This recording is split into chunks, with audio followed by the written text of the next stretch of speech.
It's obsessive though. I totally understand, because it becomes an obsession, because everywhere you turn, something new just reveals itself. Once your eyes have been opened to what the truth is, the reality is, it's inescapable. Literally, it's inescapable. You can't do anything without being confronted by some aspect of it, either a small or a large aspect, but you're just constantly being confronted by it. And it's a lot. It's life changing, because once you, as you say, you put the glasses on, you can never take them off again. You can never take them off again. It's compulsive, it's addictive, it's draining, but it's so rewarding, because the ultimate price, or rather the end result, is that you have freed your mind, you see. And that is the biggest prize of all, that you know who you are, why you're here, and what you need to do next. Absolutely.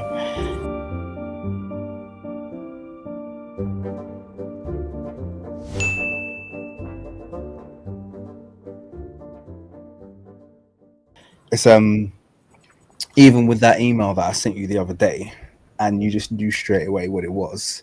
And when I spoke about primitive accumulation, because I'm doing this whole series at the moment about, really it was supposed to be quite small. It was just going to be like a small little series, because in fact, you're the perfect person to talk to, because you're in education. And when I try to explain to people how much white history teachers love teaching Black history and they don't understand it, and I'm like, no, you have to understand, it's their favorite subject, because they like nothing more than talking about the slave trade, and how Britain ended the slave trade, and how the Africans were desperate to give each other away until the British came in. And I was like, I need to do something to address these falsities that they're pushing out constantly. So I decided I was just going to do a very small documentary about why Britain ended the slave trade, and just kind of link it to the monetary aspect, blah blah blah, the benefit of fighting against the Barbary Corsairs, the fact that they weren't really getting much from it anymore, and actually meant that they could destroy their competitors from other nations, etc., etc. But then, just like we're talking about, this can of worms opened. So I picked up a paper on primitive accumulation that I had read many years ago, and it just came to life because of all the new research I've done now. And I was like, oh, I get this now. I get how this works. This is domestic colonization. This is the pushing out of the indigenous. This is a large part of how we got where we are. People just going up and just claiming land that doesn't belong to them and driving out the indigenous. And then you're like, I think you called it accumulation by possession. I think that's what by possession. Yes. And I was like, yes, that's the thing. I'm giving it the Karl Marx name. You've given it the actual name. I was reading through these enclosure acts, and I was like, well, I haven't done as much research as you have. That's let's make that clear. You've done a hell of a lot more. Maybe not, but you knew what it was straight away. So that was straight away. I was like, oh. But also just to add what you're saying there, it was the revolts on the plantations were becoming unmanageable.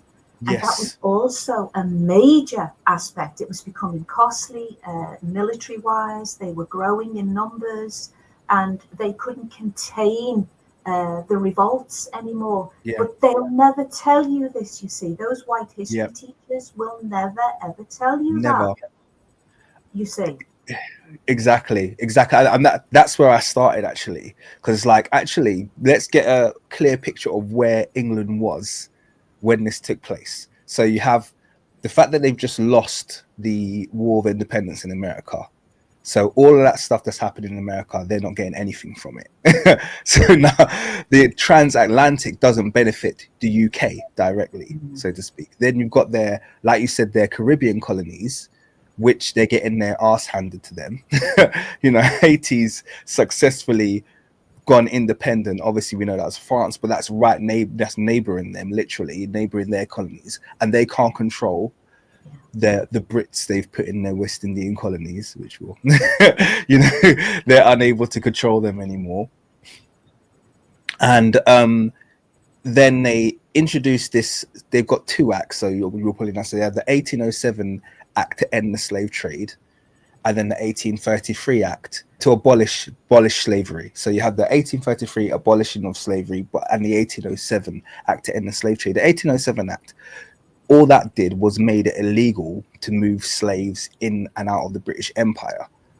So it basically gave them the opportunity to attack anyone moving anything out in and out of the British Empire. But slavery was completely and totally legal throughout the UK. Well, throughout the British Empire, sorry, not just the UK.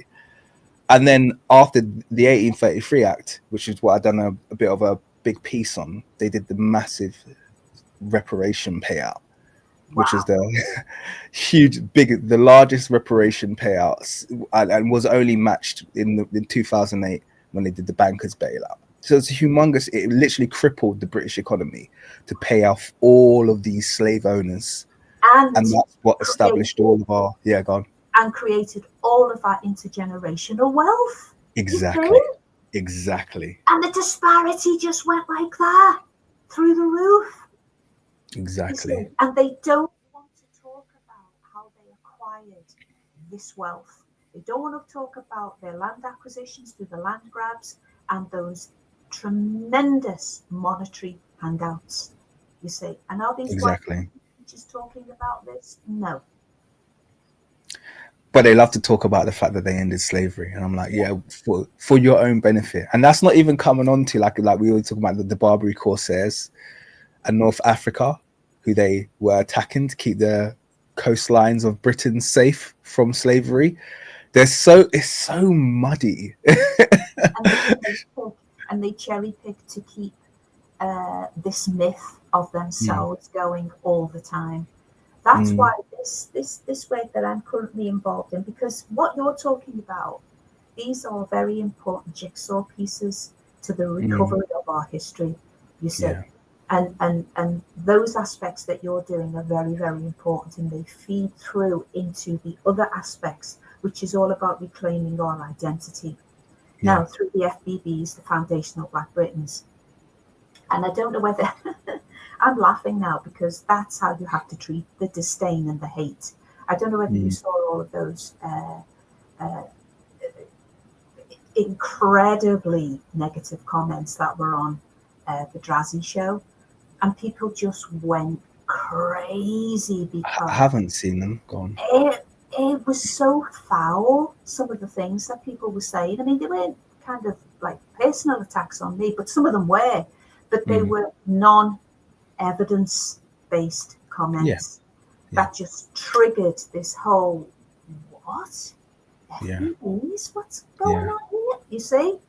So that has only fueled me. And this is what they don't understand, these later Europeans who classify themselves as white. They don't understand genuine, authentic scholars, researchers keep moving. We just keep moving. We're not distracted by all of that vitriol that comes in our direction. We just keep pushing. In fact, it even gives us more fuel, if you like. Yeah, absolutely. They don't realize what they're doing. They have no idea what they're doing. I said the other day, they're tears on my fuel. Hello, everybody, and welcome to Down with the King. I am the King's Monologue, and I'm joined today by a guest who I have been excited to have on this show. She doesn't know this, for probably over 2 years now. We actually had our first dialogue, I think, on my channel at least 1.5 years ago, and we never managed to galvanize anything, but we did get into a little chit chat. I think you left a kind comment on one of my videos. I can't remember what it was, but I knew of you before then. So as soon as I saw your name pop up, I was like, oh my gosh, Marie Johnson, can I get you on the channel, please, doctor? And I had a really bad email address there and nothing worked.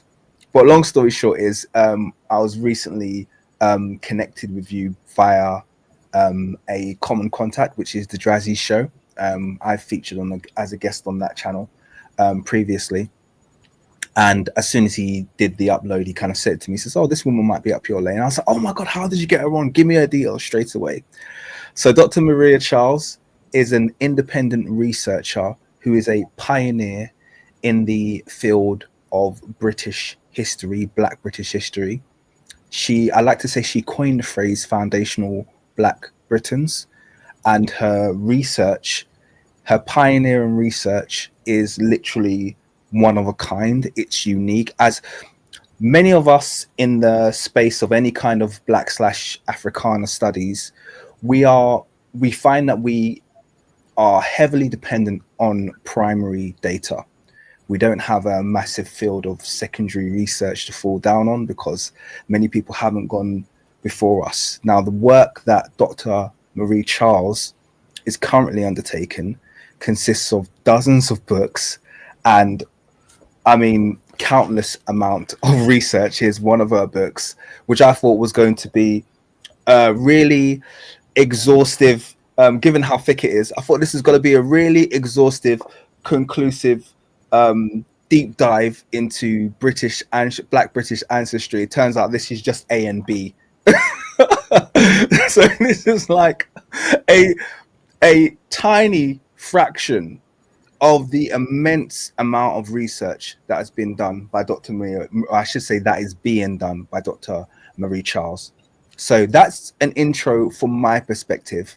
I want to hand over to you now, Doctor, to just introduce yourself and to frame your research in a way that makes sense for people who don't know who you are.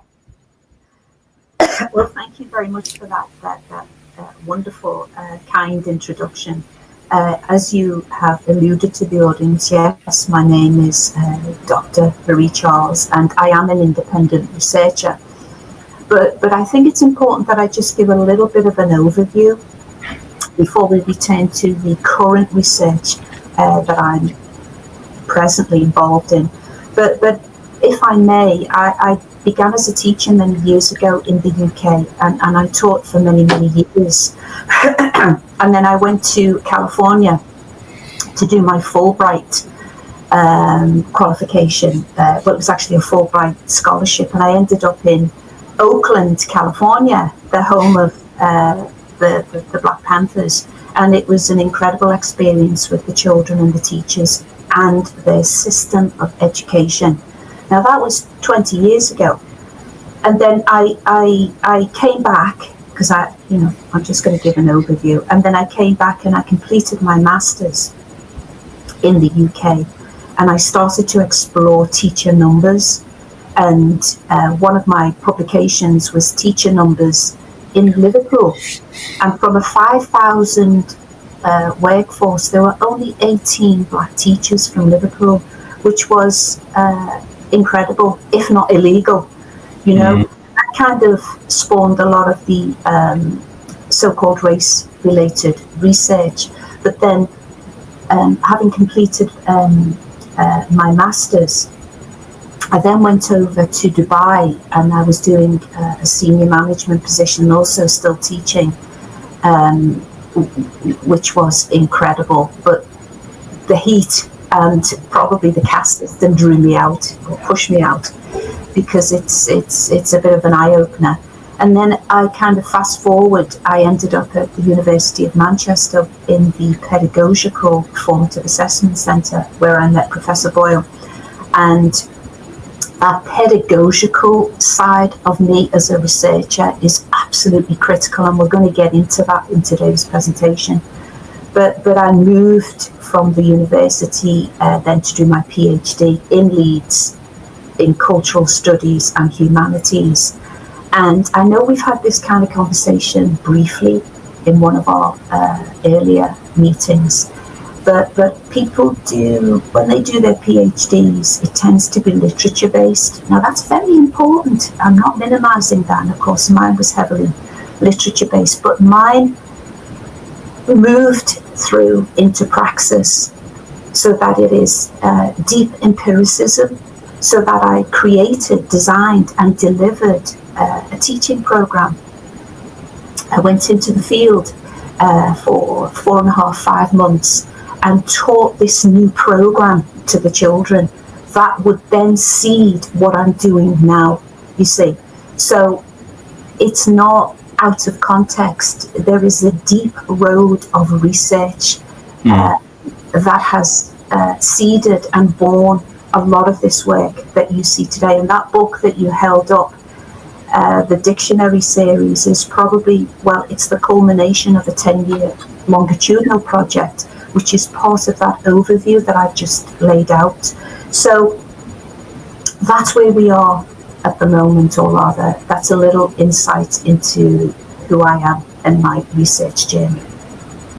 Well, that's amazing, Dr. Charles. Thank you very much for sharing that.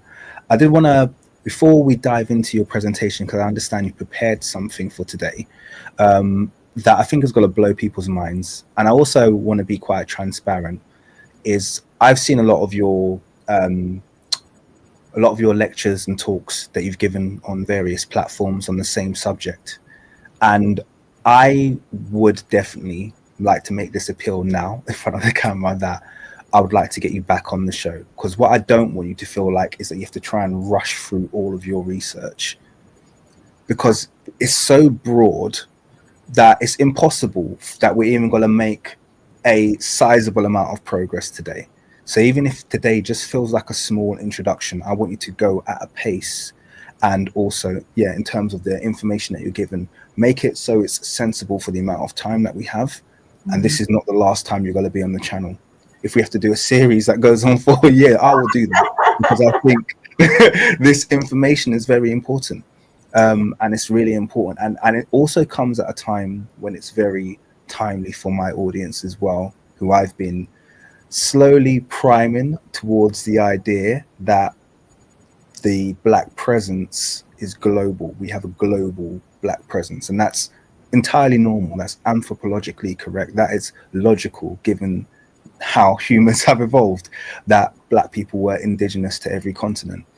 So I think your research is really coming at a really crucial time, and I want you to know that you've got all the time in the world here, so no rushing whatsoever.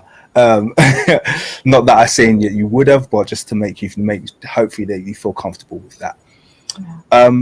You talked about Liverpool, first of all, the fact that you went to Liverpool and there was a tiny proportion of the population who, teachers that were Black.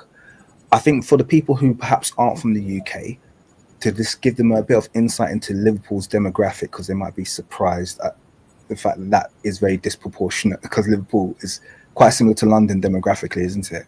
Well, I think London probably has more melanated of the population, because we've also gone through a gentrification here in Liverpool.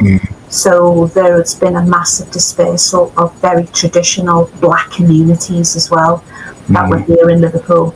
But that is so interesting that you just mentioned Liverpool, because I'm always in a flow state with research, always constantly uncovering new bits of information. Now, Liverpool is traditionally held out as one of the leading cities in terms of the slave trade, and everybody starts their narrative from that premise. My research now, literally in real time, is now showing, and this is part of the volume that I'm working on now, that Liverpool was founded in 1190 by the foundational Black King John.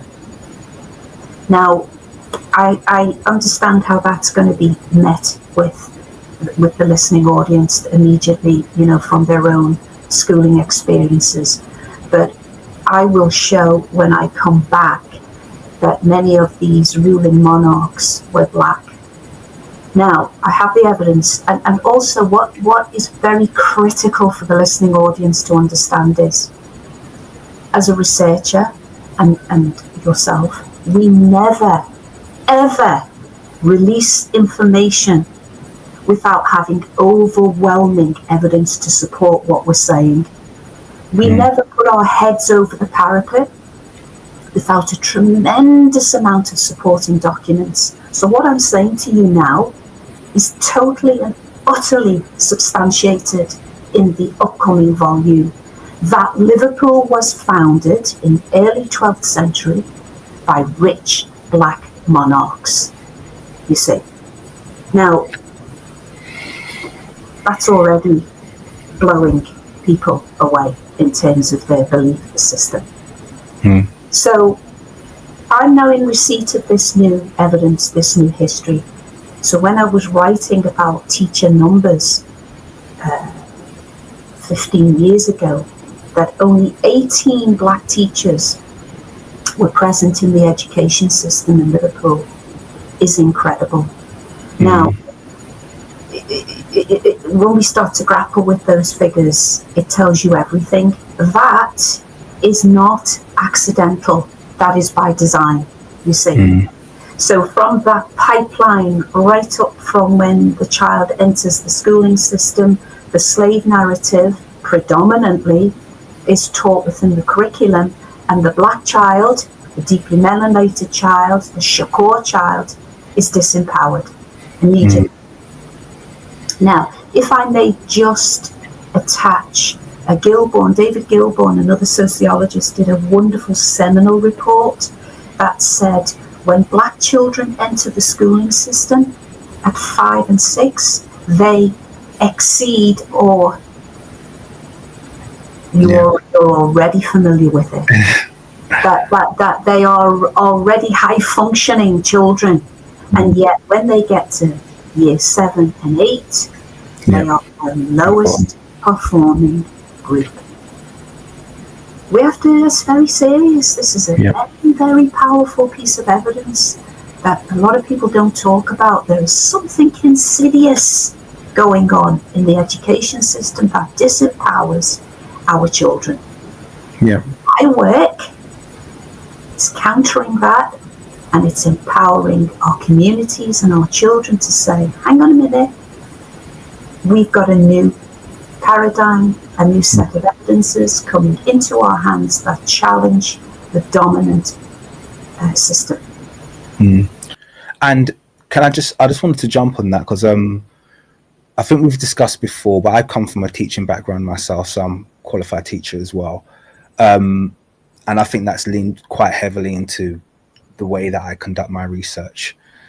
But on that point that you just made regarding the black students entering the school at a certain level, and then by the time they finish primary school, basically on an average being at the bottom of the class, I've noticed how that statistic is shared, but it's never approached as being a failure of a teaching system or a failure of the teacher.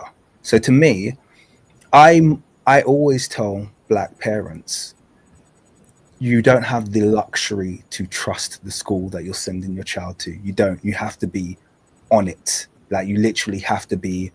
You don't have the choice. And that's as a black parent who's put 3 kids through primary school at this stage, I was brutal in terms of my presence. I made sure that they knew I existed, and I challenged everything, and I let my kids know that I'm always on their side.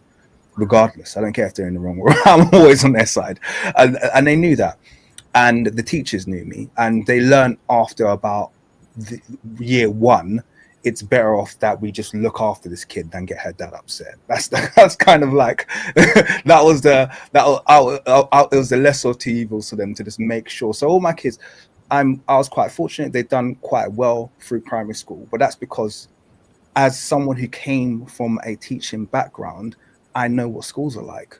I know exactly what they're like. We don't have the luxury to trust them, you know.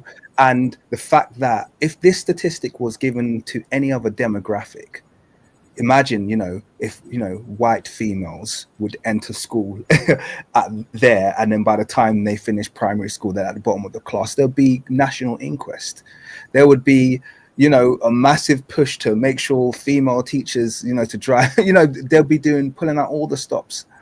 But because it's this, this demographic of people who we know are historically not protected, or at least I should say even targeted by the system, it's fully accepted. And if anything, they even turn around and try to blame the black community for this failure in schooling.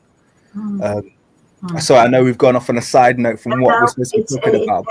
Everything is totally and utterly related. And I was just thinking then when you spoke that the wonderful Dr. Tommy Curry, he's an incredible researcher and speaker, and he talks about the black misandry, that there is something about the black male that triggers something in the psyche of later Europeans, and that this anti-black sentiment is very, very real, and our children have to be protected. This is not in our minds. It is not a fantasy.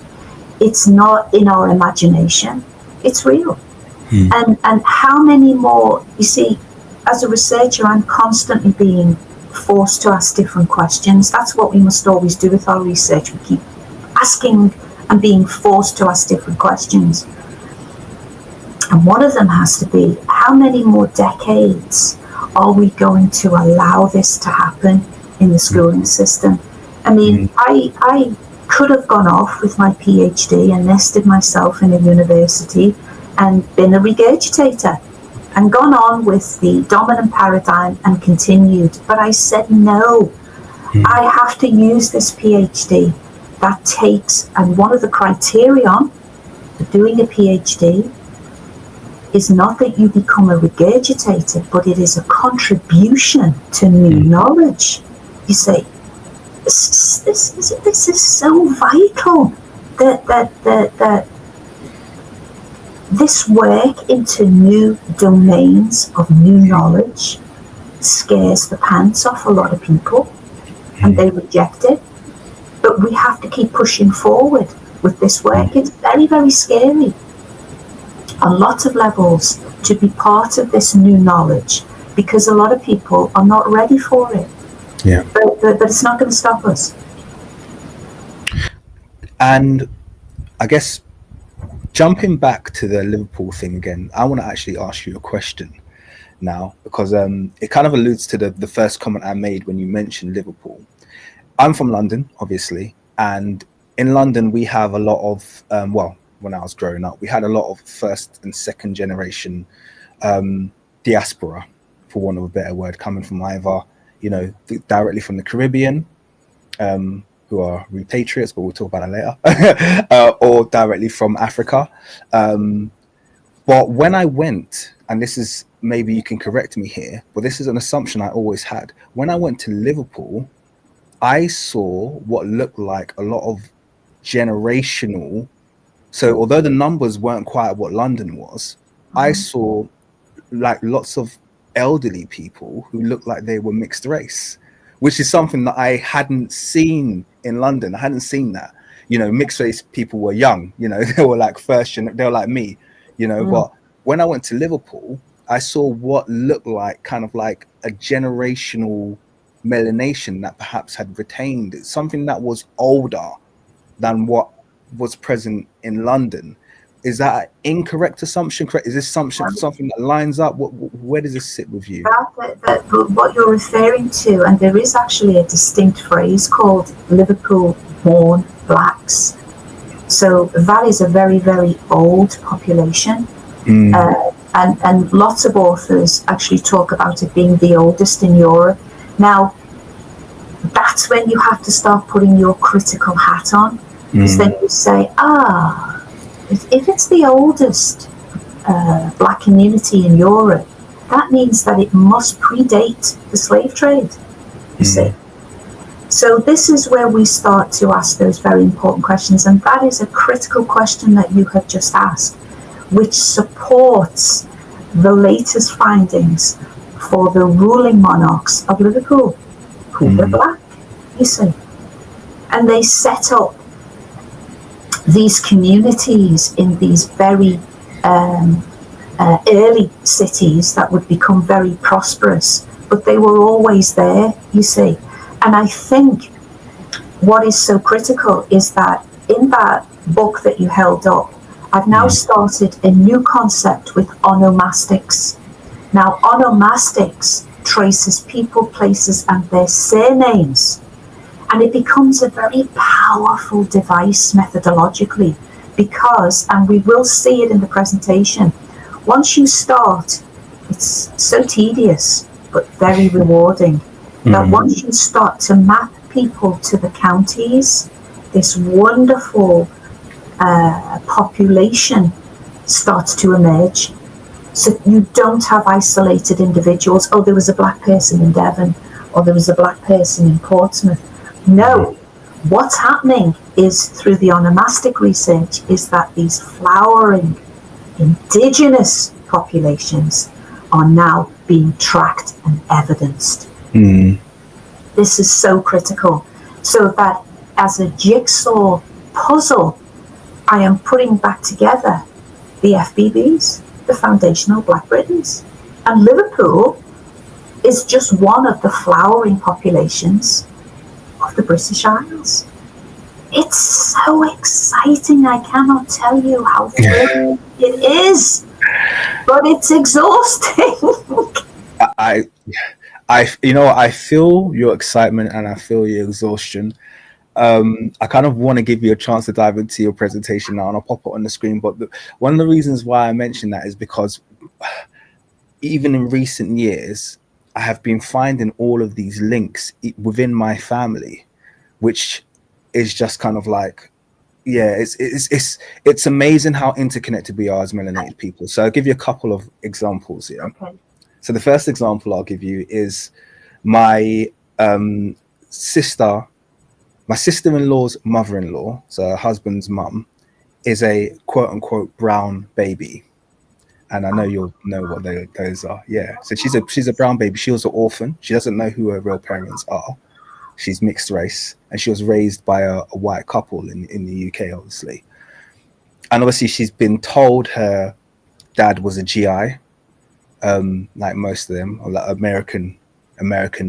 African-American GI.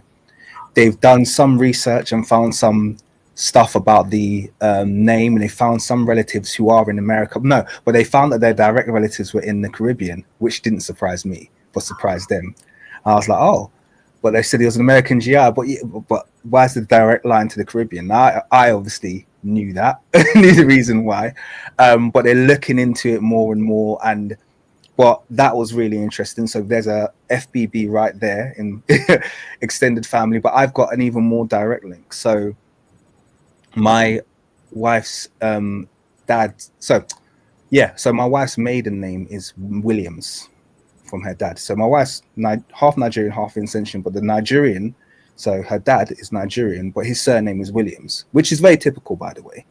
Okay, we get a lot of that in Nigeria. So we've got a lot of these obviously Western names that have come from the British Isles: Williams, King, West, loads. One of my best friends, a Halliday. Like, we just got loads and loads of them, and it's very accepted.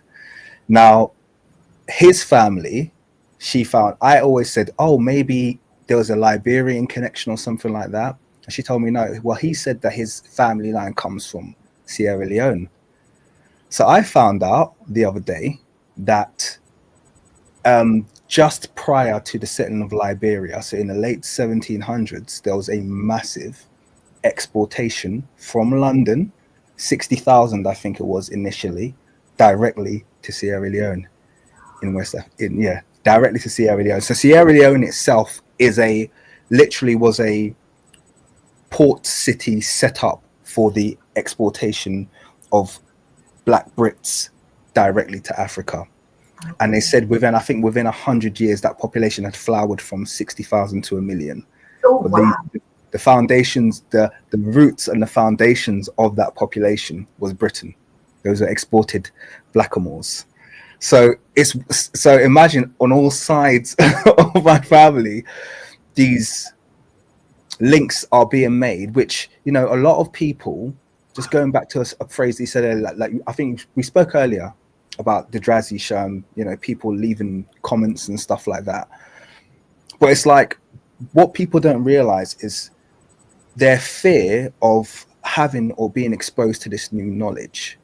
It's just going to leave massive gaps in your ancestry and your genealogy. So you're basically giving us the alternative. It's either be quiet, don't talk about it, we don't want to know about it. But it's like, well, I'm not going to leave that humongous gap in my ancestry, in my genealogy, in my kids' ancestry, where they come. I'm not going to leave that gap unexplored. This is our history. We deserve to know it as much as anybody else does. Why would you be fearful of knowing? You know, I asked like Nigerians these questions all the time. I was with my friend the other day and I was like, where does your surname come from? I got another one, he's called Kennedy. I was like, where's that surname from?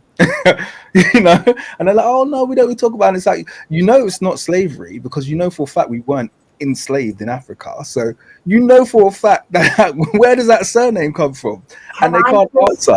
I need to interject because this is how the power of real research. Yeah. I have just found this week Kennedy is from a 12th century seal, and it's a deeply melanated face. Kennedy! He's going to be over the moon. I'm going to tell him literally after this call. This person was one of the ruling elites in Britain, connected to France. That's another strand of my research. Every name can be traced. I'm going to be bold and audacious now, and I'm going to say it has an FB origin, or an FB French origin, or an FB German origin. I'm going to be so bold in that statement, and I will prove it. Yeah. With the evidence, but I need to just, because if I don't, because you, I can see you're like, no, there are so sorry. One word can trigger a whole line of research. Yeah. That's how powerful we are as researchers, and also that's how powerful our history is. I cannot express it more forcefully how powerful onomastic methodologies are. If I don't know whether I just did this week. I don't know whether you can see that. It's I can, yeah. But Liverpool and the connection with the word cop I've now traced its onomastic lineage. So there are like 3 pages. This is going to be part of my new part 2 of my dictionary series. And what I'm showing is, and I know that you can't see it on this page. Look, I mean, this is like working in real editor's time here. Wow. But you see the hill that was named Spion Kop. It was in South Africa. And what I've done is that I've gone back 300 years to the ruling families from Belgium, Germany, and France who had that name, Kop. Wow. And you find, and it's almost like a twisted irony, you know. And you see on the Kop in Liverpool, and you see a lot of the racism, and yet they're standing on the very foundations of black noble families who carried that name, Kop. You know, this is why this is so powerful, this work. And of course, we know that those Boer soldiers who were militarized and went in and colonized those South African individuals and named the hill Spion Kop from the original people. And of course, you know, that's a whole history. The concentration camps were set up there, and let me leave that alone. But yeah, one word, Kop. Wow. I'm going to let you get into your presentation now, because if I every time we talk, I write some notes down, and then I could literally just go. We could do, like I said, we could do this for weeks before we could even start. So I'm gonna let you get into your presentation. I'm just gonna share it on the screen, and I'm gonna hand over to the good professor to take us through her amazing research. Would you prefer it with us at the side or full screen? That's totally up to you. No, I quite like it like this. Let's because that's important. I think for me, you're going to find in my presentations everything has meaning.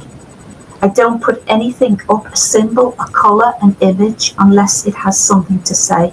And I'm walking in the tradition and the footsteps of our ancestors.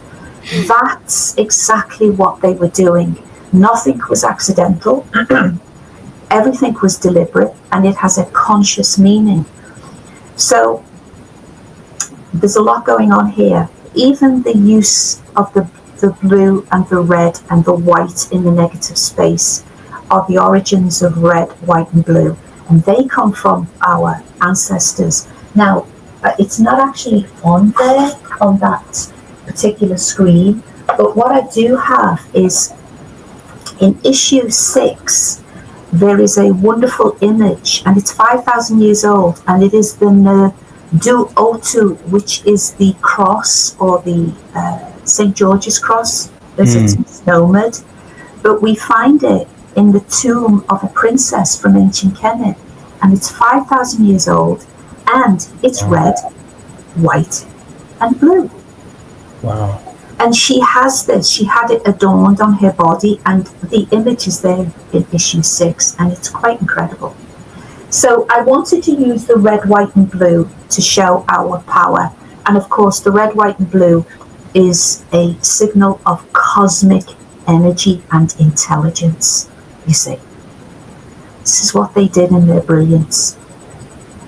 And so those images that you see on the top left and right are the faces of foundational Black Britons.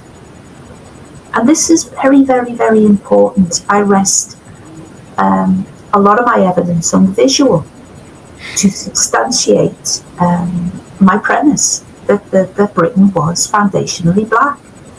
Now, I want you to look very carefully, because this is a recurrent theme throughout all of my publications, and it is the white mask that goes across the faces.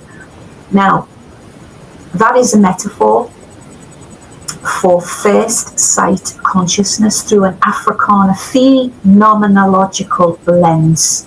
That's one of my research methodologies that we'll get into as we get into this presentation. But this is how deep our ancestors were, and that is from a Viking artifact found in Ireland, and it is a metaphor for a deep meditative state that one would go into to pull up ancient knowledge systems. Now, because all history is a current event, as Dr. John Henry Clark teaches, you will see in some of my publications and in part 1 that a lot of the heraldic crests have the Nazu mask over their eyes, and that is the continuation of our traditions as the blind Moor. Not in its literal sense, but the blind Moor who goes deep into one's ancient knowledge systems, you see. Now, that artifact that you see at the top, it's like a little egg shape, that is from the 7th century, and nobody has analysed it before correctly until now with MPhil and my research. So all those figures on the left are Irish, and the opposing are the cultural continuities in Africa. Wow. You see, that's how powerful this research is. And if I may show, because I always have this on my desk, can you see that image? And you see him. Yep. Can I just hold up quick? I just want to make it full screen really quick so people can see it. Yep. And okay, so at the top of his head, there are 3 faces hidden. Okay. This is from Ireland. Never been analysed before correctly. There are 3 faces, and they are the 3 Orisha that breathe life into the human being when they're born. And this is from Ireland. Wow. This is incredible. And this is what our ancestors were leaving behind.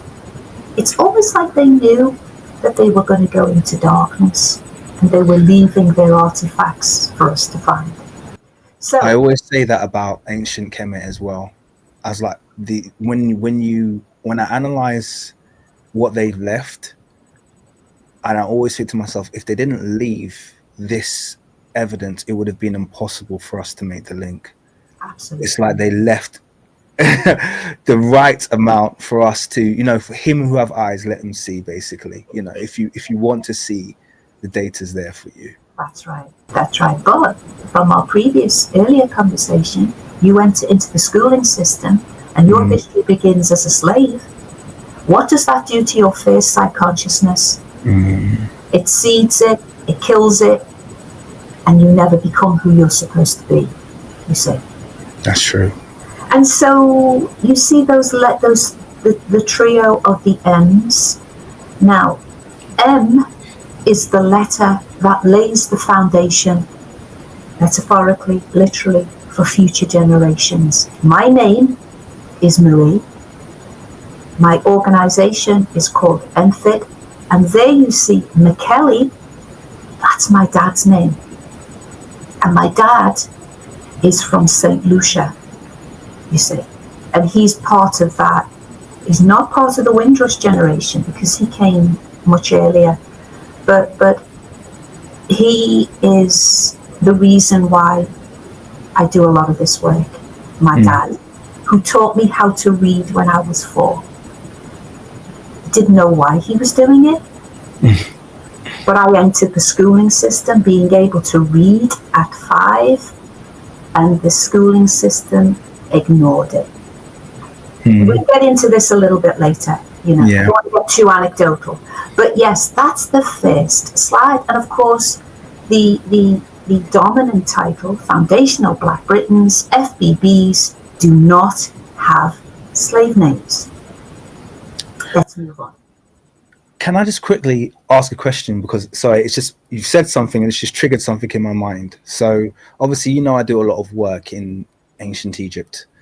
And the name of the nation, for want of a better word, I don't like using the word nation because it's a new word, but the name of the land, the unified lands, is called Kemet. But when the word Kemet was spelt out, they basically, the M was already in the first hieroglyph. So it has 3 hieroglyphs. It has this kind of like jagged thing, which is the Kem, okay, and the bird, which is the owl, which is the M, that's specifically the M, and then the T, which is a little loaf of bread.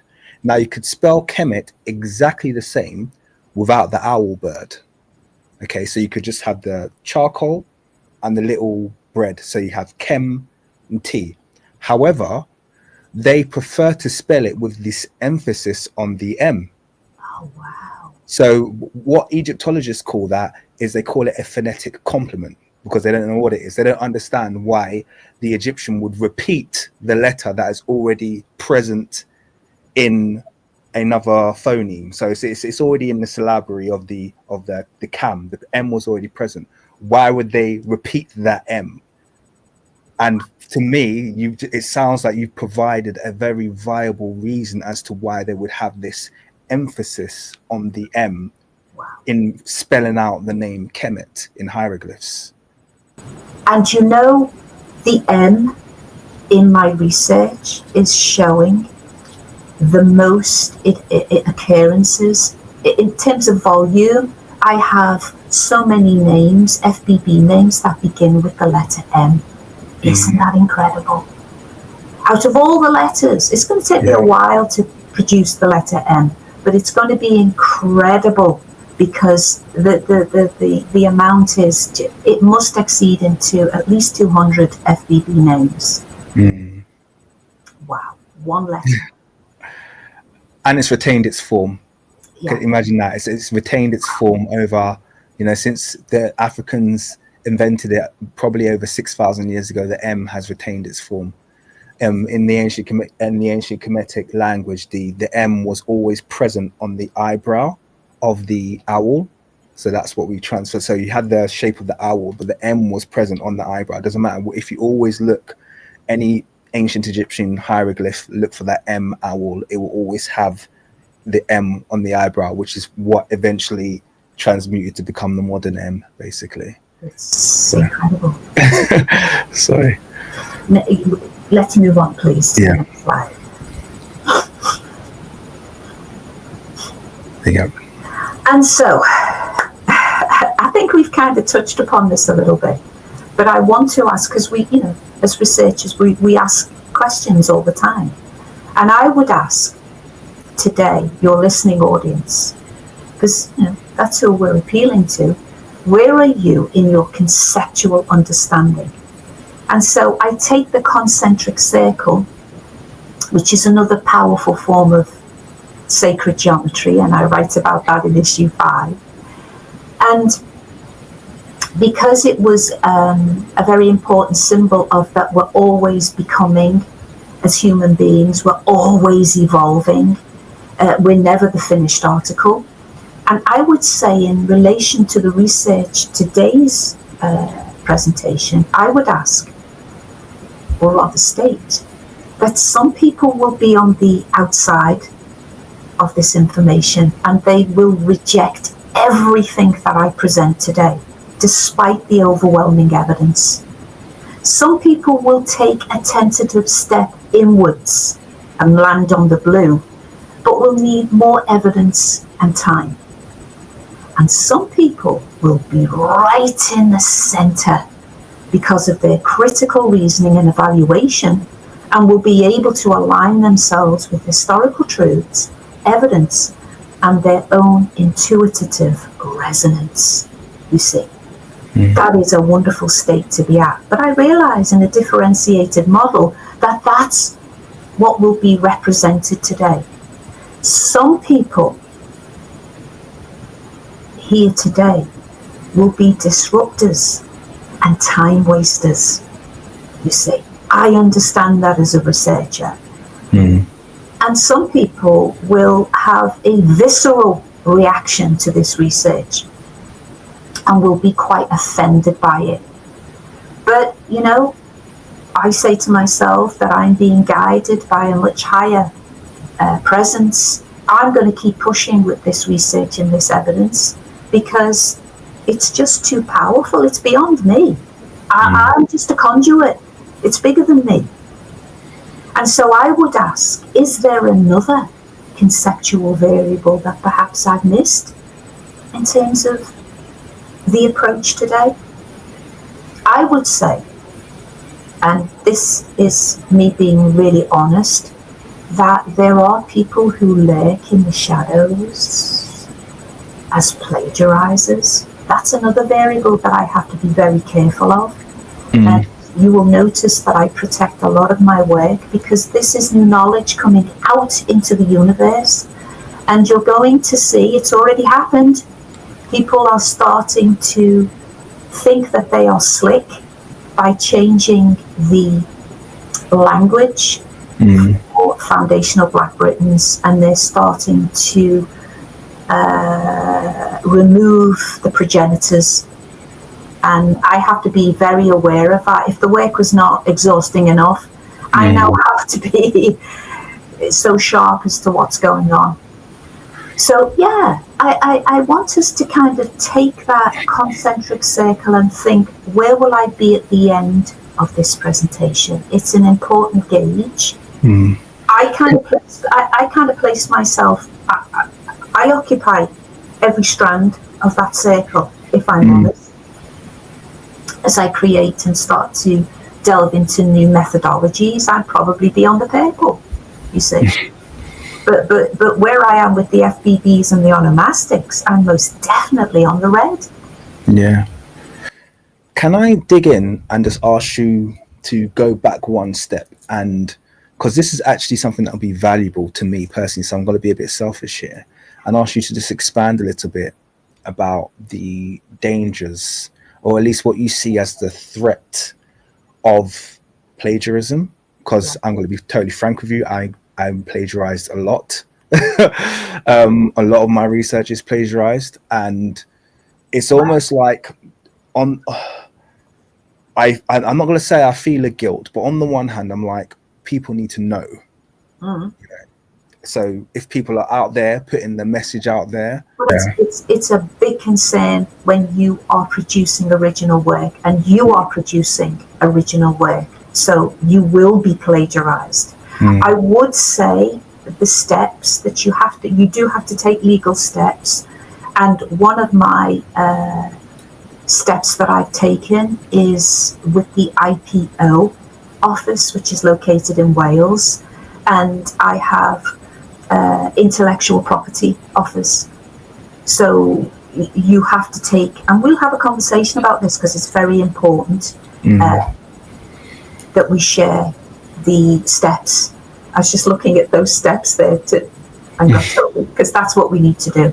So IPO is very important. All of my work is registered with IPO. That is critical. Okay. You must do that. Yeah. And the second thing is that some of it is unavoidable. But I will say this, when you have a discerning audience, like you have, a discerning audience will know the original source, and they will start to bat for you.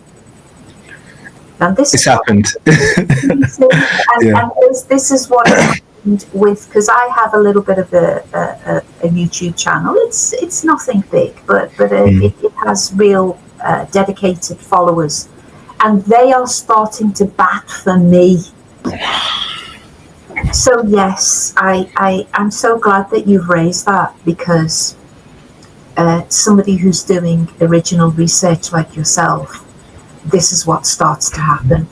The shadows, the people who are the shadows are just waiting, you see, to pounce on it. So I hope that's been helpful. You definitely have to do it the legal route with IPO. Yeah. That's very, very important. I'm good with them and all of MFIT's publications. And the other side of it is to know that the genuine, authentic scholars will know where the source is coming from. And I found that very, very useful, that they will support your work and pull it up if anybody dare say, well, I've discovered this. Well, no, you haven't, because A has been doing it before you. So we do have to get a little bit tougher as well, you know. As researchers and scholars, we have to defend ourselves. It's very, very important. I think that's where I struggle. I do struggle, you know, because it's like we're already a small team, so to speak, and I'm always team oriented. We're already such a small team, and then within that team, I'm very much of the mindset that I want to build up. If I see new researchers coming, I'll instantly try and give them a platform, encourage them, follow them, let everyone know, hey, check out this channel, check out this researcher. That's, you know, I understand these small team dynamics. So when within that team, people then, you know, start to copy you,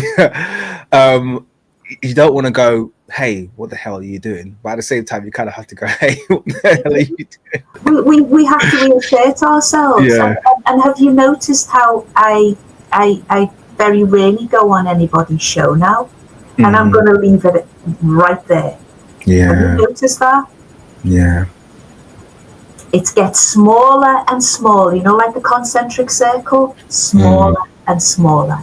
I will say this, though, in celebration of our great, great scholars.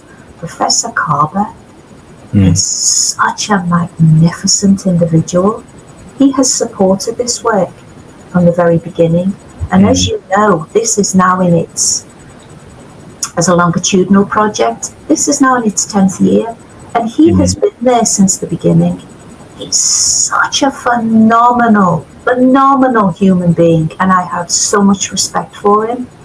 But you're right, it's the small team syndrome, and we have to be so protective of each other. It's so important. Thank you for raising that. That's so important. Thank you. Should I progress the slide? Yes, please. And so I think I've kind of already hinted at that as a researcher, I'm always being guided and probed and forced to ask new questions. And so as part of my toolkit, my research methodologies are onomastics. Now, sigillography is a brand new one for me. Wow. And it is so powerful. I hope to go into this a little bit more. Phenomenology, we're going to have a little look at that. Archaeology, anthropology, and linguistics. Now, One of my central questions in setting up the missing faces in teaching is, why is there a need for research to even address the critical issue of the missing faces in teaching? And one of the answers to that came in the form of another question. So when I was deep into the fieldwork, which I'm going to get into as we move forward, and my own experiences as a teacher, I said to myself, how do we put back together a fractured self-consciousness related to phenomenology in an education setting that negates the affective, cognitive, and cognitive domains of Black learner identities? Now, I asked that question in 2019. It was published in a peer-reviewed journal, and it actually seeded a new theoretical model, which you will see as we move forward. And I actually, to this day, have researchers who write to me and say, we used your model in A, B, C, and D, which is, you know, that's all you ever want to do is a research. Yeah. And so I said to myself, as I looked at that question, I'm also a recipient of it as a child who entered the schooling system in the 60s with my two brothers, and we were put on the scrap heap. I mean that literally, even though we had our two functioning parents who went to work, and but because of this education system in the 60s, you see, where it was coming from, what it was nested within, and how it saw the Black child. And so let's fast forward 50 years, and I'm now addressing that question for our children today, you see, and coming up with the solutions. Because Dr. Wilson tells us, when another group writes your history, they determine your consciousness. Your consciousness is knowledge of self. And our sense of reality rests, therefore, on very shaky foundations. So, in response to that, as a paradigm shift, I created a new theoretical model based on the triangulated aspects of ontology, nature of being, epistemology, how do I know what I know, and axiology, what is my value system? What is it that I value as a teacher? Well, I value the individual, not in a selfish way. I'm talking about the individual as a learner. What is that learner exhibiting as a unique human being? How can I support that learner in their journey? And so we must keep asking ourselves, as Shakur people, melanated people, Black people, where do our minds and bodies go from the ages of 3 to 16, 7 hours a day, minimally, for 5 days a week? Do we understand the power, the influences of those spaces on the individual learner?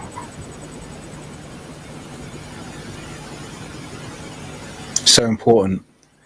I think when you put into context the amount of time that our children spend in spend in areas where the influence is coming from somewhere else, i.e. school, you know, this is, it lines up very directly with the research that I've done regarding why school exists, because that's the, I guess to me that's the broader question. Why do we have a free education system?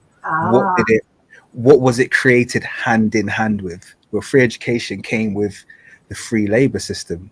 Once again, going back to, you know, linking back to the abolishing of slavery and, you know, the bringing in of capital labor, it required a free education system, somewhere to place the kids during the day, whilst their parents were, and train them to join this free labor market. Powerful. Thank you for that. The word, the operative word there, free. What education system? Free. any monetary responsibility. And even the private system has got big issues. But what system is going to empower you with correct history of knowledge of self, that's going to open up the powers that reside within you? What system is going to give that to you for free of charge? You see? This is what we have to keep asking ourselves. Yeah. You know, outside of the system. Of course, one of my areas is reading development and early literacy. And I do have a lot of work based on writing development. And that was one of my things that you know, I started a whole program in the school that I taught within. But that type of experience and those types of knowledge systems, you have to go outside of your training as a teacher because it's so complex. What the reader, you must know as the practitioner, the pedagogist, to understand what the reader and writer is doing, you see. Now, it was only when I did my master's degree that I actually wrote peer-reviewed papers on individual, and people can go online and have a look at that. But it is the idea of having to do another degree in order to understand the complexities of the reading and writing process. I wasn't being equipped how to do that in the school. You see? So that goes back to that word free. It always comes with a price and a cost to get to real deep knowledge and a knowledge system. So our parents unknowingly, I can only speak for my parents, I wouldn't be sweeping in my assumption. But my parents, who are now in their 80s, which is wonderful. I still have my parents, which is fantastic. Yeah. They sent us off to school thinking it was the best thing since sliced bread. Yeah. You see? And we were getting totally and utterly psychologically destroyed. Yeah. Have I gone too far? No, I haven't gone far enough. Destroyed as a human reality, our minds. The fact that we're able to recover and become who we are today, what does that say about our culture? It's incredible. I could go on about the, because this leads me on a trail of thought about the whole discussion around, you know, mental health in the Black community and the unspoken contributors of all of this stuff that we put up with, this kind of institutionalized, you know, targeting and the amount of gaslighting that you go through just as a, you know, as from childhood, from a very young age. Without going into all of the symptoms of that, I think just to really emphasize what you've just said there, to make it into adulthood, and not only make it into adulthood as someone who is functionally capable and actually successful, the amount of resilience that you have to have in this nation as a melanated being, I don't think people really realize, you know, what it takes to get them into adulthood. You know, it takes a lot. It does, and so and thank you for that, because a lot of us don't make it. You know, and that is very, very sad. You know, my own brother was expelled, gifted athlete, extremely gifted in the days of Colin Jackson, and went down the wrong road, and he's still with us, but you know, he destroyed by the system, absolutely destroyed. And this is what this work is about. It has to protect our children at all costs. And the messages, particularly in the visuals, and of course, because I get a lot of wonderful emails from parents who say, my children are reading your books because they're so accessible. because of the visuals, and it is actually reconfiguring their minds. Yeah. And that has to be a very, very powerful tool that we take and give to our children. But I would say, as a caveat and a little bit of a warning, that we must, there's a tremendous amount of responsibility that comes with this research as well, that we must strategize, equip our children on how to strategize in the schooling space, so that they don't go in challenging the teacher. There's a time and a place for that. Yeah. But they go in with the strategies that we teach and tutor them how to phrase a response to a teacher, because a teacher will be totally and utterly intimidated by a lot of this evidence. Yes. And they cannot have a 7-year-old coming into the classroom and say, well, Dr. Charles said all British black. Yeah. Out right now to the head. You see, we can't have that. Yeah. Absolutely. It comes with a tremendous amount of responsibility, and I do support a lot of parents. And of course, my email at the end of this will be freely available if you want to contact me. But I must issue that. That is so important, that we have to protect our children. Yeah. And once again, that just adds to the point that I just made about the amount of mental, dexterity and forebodance that we need to have. Because imagine, essentially we're trying to equip our kids to know who they are, to time their challenges with adults, to act like the adult in a in a confrontation with an adult, a teacher, to be the one to act like a teacher, to know, all of these things that are being placed upon, the minds and the shoulders of children who should just be able to act like kids and not be gaslit and not be lied to about their past. So it just kind of like adds to the point that I'm making, is that we do have to equip them to know who they are, but then we also have to equip. It almost reminds me of the whole adage in what takes place in America, where if you're in America and you've got black kids, you have to teach them how to talk to cops, like talk to police like they're babies, basically. Don't do anything to scare them, don't move too quickly, you know what I mean, because they're basically big giant babies with guns who hate black people. Why should our children be burdened with all of that responsibility?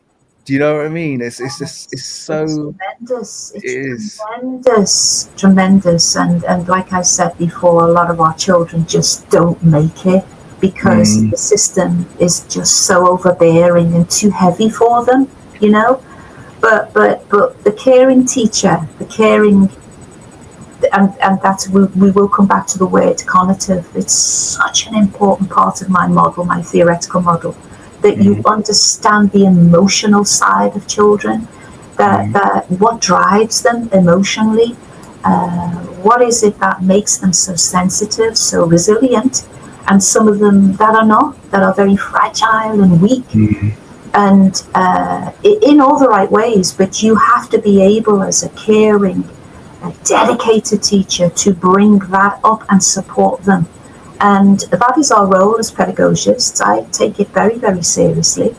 Yeah. And I suppose the other side of it is that and this is a lot of the work that Professor Carver teaches as well, that he says they know who you are, because when you really know who you are, you wouldn't want to be anybody else.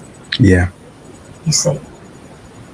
And this is what this research is doing over and over again. It is underscoring that brilliance of these foundational black populations. Of course, in my mind, as I'm speaking, I'm seeing all of I just have to see an image. I just saw over there, it's called the checker pattern. you know, the checkered pattern that you see in the horse racing. Yeah. But it's actually the quincunx or the exchequer pattern, or quartering around the fifth, which is a very deep cosmological sacred geometry. And those are the foundations of the exchequer, which we have the budget in Britain.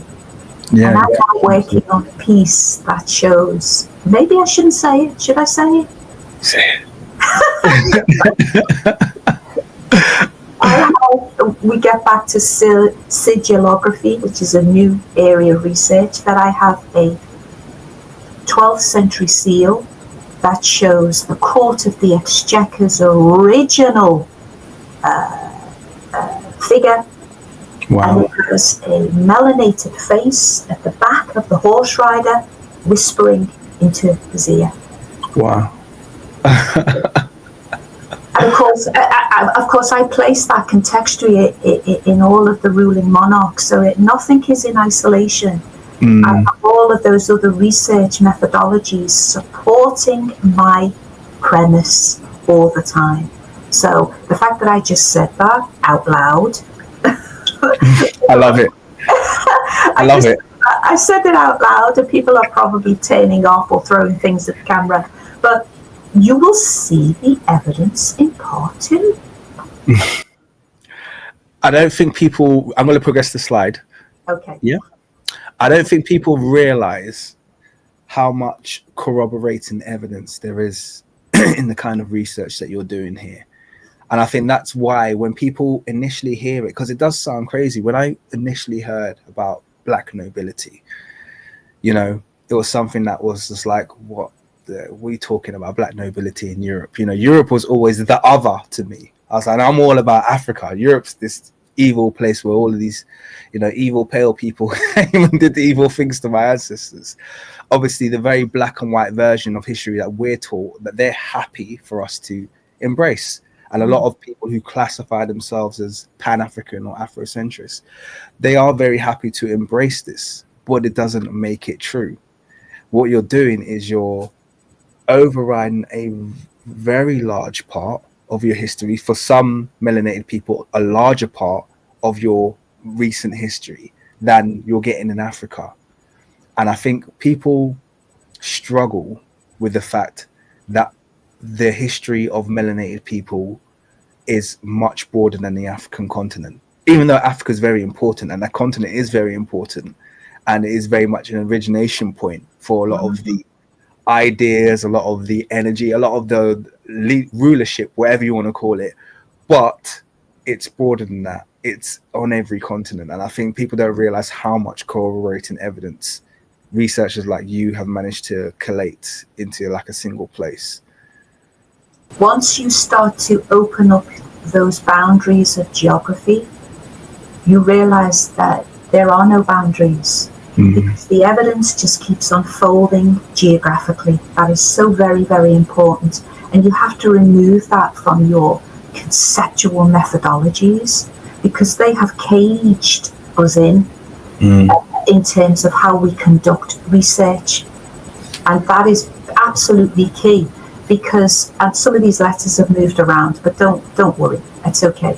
But this is my theoretical model that I created in 2019 from my empiricism. So I was in the field, as I mentioned earlier. I was in the education space for 5 months, designing and producing a curriculum set of units. And so it is you can see the triangulation, but there are 2 dominant strands to my model, and they are synergistically, obviously, connected. So the Afrocentricity, which is this is the work of Molefe Sante, which we view ourselves as subjects rather than objects, that we have our own stories. So we begin within an empowering position. Then we have the Africana Phenomenology, which is a very powerful, this is where the first psych consciousness and then the zoo mask comes in. And this is the work of Paget Henry and Lewis Gordon. They are the pioneers with phenomenology. Of course, there are the later European predecessors like Hegel, and I do a whole presentation on Hegel, and I've called it Hegel Here's a Who. But what he says, and this is what we have deconstructed and cleared away, his phenomenological analysis, because you have to pull apart the geography, you see, the imperialist geography. He says, and I want you to hear this, he says that your consciousness depends on another's consciousness of how they see you. Now think about this. In the schooling system, those teachers who see that black child and their starting point is from slavery, you see how that consciousness of another person starts to through into your consciousness as an individual. That's why we never throw out the baby with the bathwater. And we analyze these later Europeans and their theoretical models that dominate the academy. Dominate. So is that the same Hegel where we get the Hegelian dialectic from? Yeah, That's okay. That's the one. Now, his colleagues, Hegel, because I called them the three H's, Heidegger, and the other one has gone, but it'll come back to me. They dominate the theoretical space, but also, which is a little bit more insidious, and I want you to hear this. My research has moved, and we've had this conversation before, which is why this has triggered this thought, is that they're reporting from Germany. That's their space. But my evidence is showing, because I have thousands of original black families from the 16th, 17th, and 18th century who are ruling Germany. Oh, yeah. You see. And this is the context in which we have to put their theoretical work within. Why would they be talking about the black body that has nothing, has no form of consciousness? Why would they be speaking like that? Because you have to put in the historical and geographical reality, which is not being taught to the masses. I've probably given a little bit too much away there, because I always like to have a context. You see. We have to go into it. We can't avoid it. Yeah, in fairness to you though, this won't be the first time people on my channel would have heard about the black ruling dynasties of Germany. We talk about it quite a lot. The Holy Roman Empire, the Prussian dynasties, so it's all good. So go back to the concentric circle, and we've got people right in the middle here. They understand exactly what I'm talking about. And so, as a pedagogist, I come with those theoretical underpinnings, but the affective, cognitive, and conative domains, the conative is the internal engine that drives you. It is your will and your skill. It is the part of you that sits in the classroom and says, oh, I'd like to take that a little bit further without the teacher's help. That's when you become a self-regulated learner, that you don't have somebody standing over you saying, you need to do this, you need to do that. It's something that is activated within you. You become so powerful in your thinking that you regulate yourself. Now, the conative domain is usually neglected in the trio, in the schooling system, but it's a major part of my model. And so this is where we are with this particular model. It is a paradigm shift. You see, a paradigm shift is painful, but it's powerful. We can move on if you would like. Yes, And so the phenomenology, as part of my theoretical model, is back to self as the source. Now, as you well know, Andrew, that because of your own work, this was well known in ancient Kemet. And that scene that you see there are the lector priests seeking the many Saku. Saku is the mind. It is the glorious spirit that is transformed when one knows oneself. And this is what they were doing thousands of years ago, you see. Philosophy and sociology cannot be practiced independently of each other, and the subject not to be separated from epistemology. How do I know what I know? And so philosophy, even if we take Sophie itself, which means knowledge, is from, and this is the work of Theophile Obenga, another giant who worked with Dr. Diop. And he gave to us the original Kemetic Sebo, Sebi, Seba, which means wisdom, you see. And the philosophers were called those names. So it's existing thousands of years ago in Africa, the idea that one must seek the many Saku and understand who you are. And so in phenomenology, which was one of my theoretical strands that I took into the fieldwork, I wanted to know how human beings, how they see themselves and understand who they are, is the matter of phenomenological study. So when I presented the work, the new units to the children, they were seeing themselves as their own source, you see, because they were seeing themselves as contributors and moving across the planet with those early migrations, because I focused a lot on the early migrations and moving into the different locations. That was very important, so that they started to see Britain changing and transforming into its original inhabitants. And so I just want to, just as we conclude on this slide, I want to take us back to Cornwall, because Cornwall, and this is the work of Gerald Massey. Gerald Massey taught that in Cornwall, the original people were using the word pisci,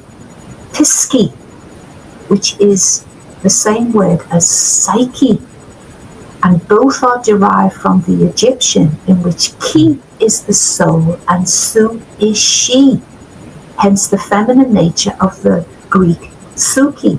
But when we remove the article p, we get saku, you see, the many saku, which is the understanding, the illuminator, the eye, the soul of the being. And of course in Fijian, sika means to appear as spirits. So in Cornwall, of course, I chart all of the foundational black people in Cornwall and Devon and Kent and all of that southern part. And here is a tiny fragment of their language.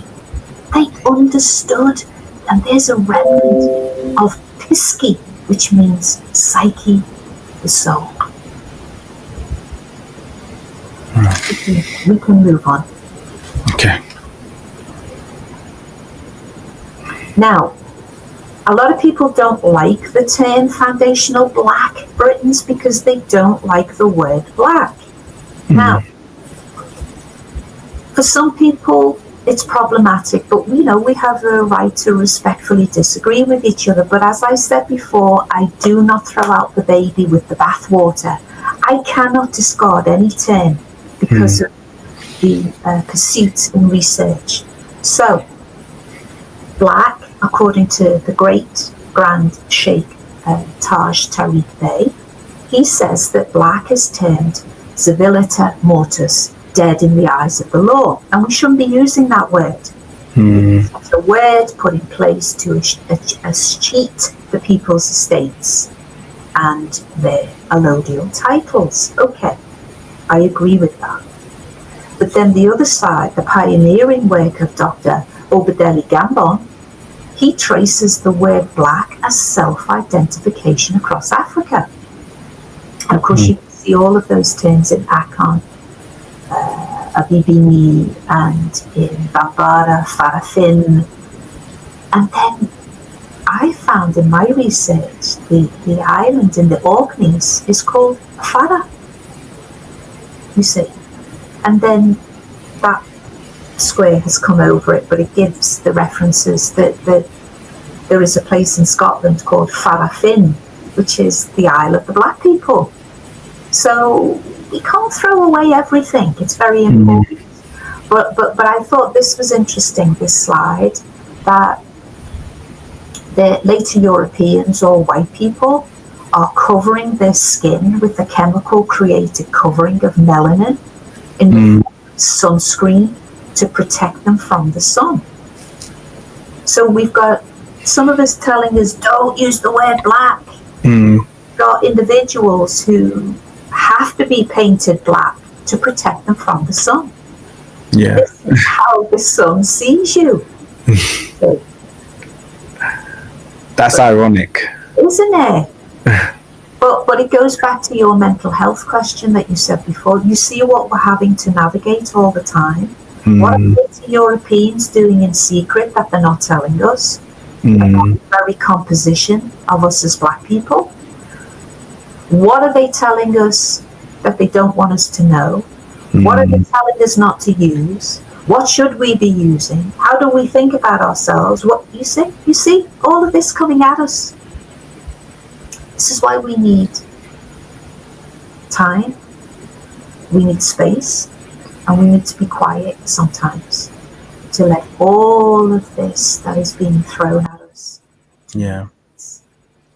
What I find, and I think this is in agreement to what you've just stated there, is that it's almost impossible for us to settle, and this speaks to the broadness of us as a people, but it's almost impossible for us to settle on a single term that's going to be universally accepted or even universally useful. I find, because if you call yourself African, first of all, that's restricted to a landmass, and then they'll use that as a other, or when you see black people in Europe, it's like, well, they're not African, are they? It's like, well, you know what I'm saying? And then they'll also say, well, not all Africans are black. You've got the North Africans and the Sub-Saharan. That's a term they love to use that I hate. But yeah, Sub-Saharan blacks. And it's like, oh God. So then you move up and then you say, okay, well, we'll call ourselves black. And then I go, well, they're not literally black, are they? They're brown. And they'll start playing in between the use of the black as a social construct / race, or black being literally black, which near enough no modern black people are black now, or very few are. Most of them are brown and historically have been brown people. But then they'll use that term brown in the racial sense and they'll apply it to people who are white and yellow skinned. And it's always something to make it very difficult to communicate something that they understand very well.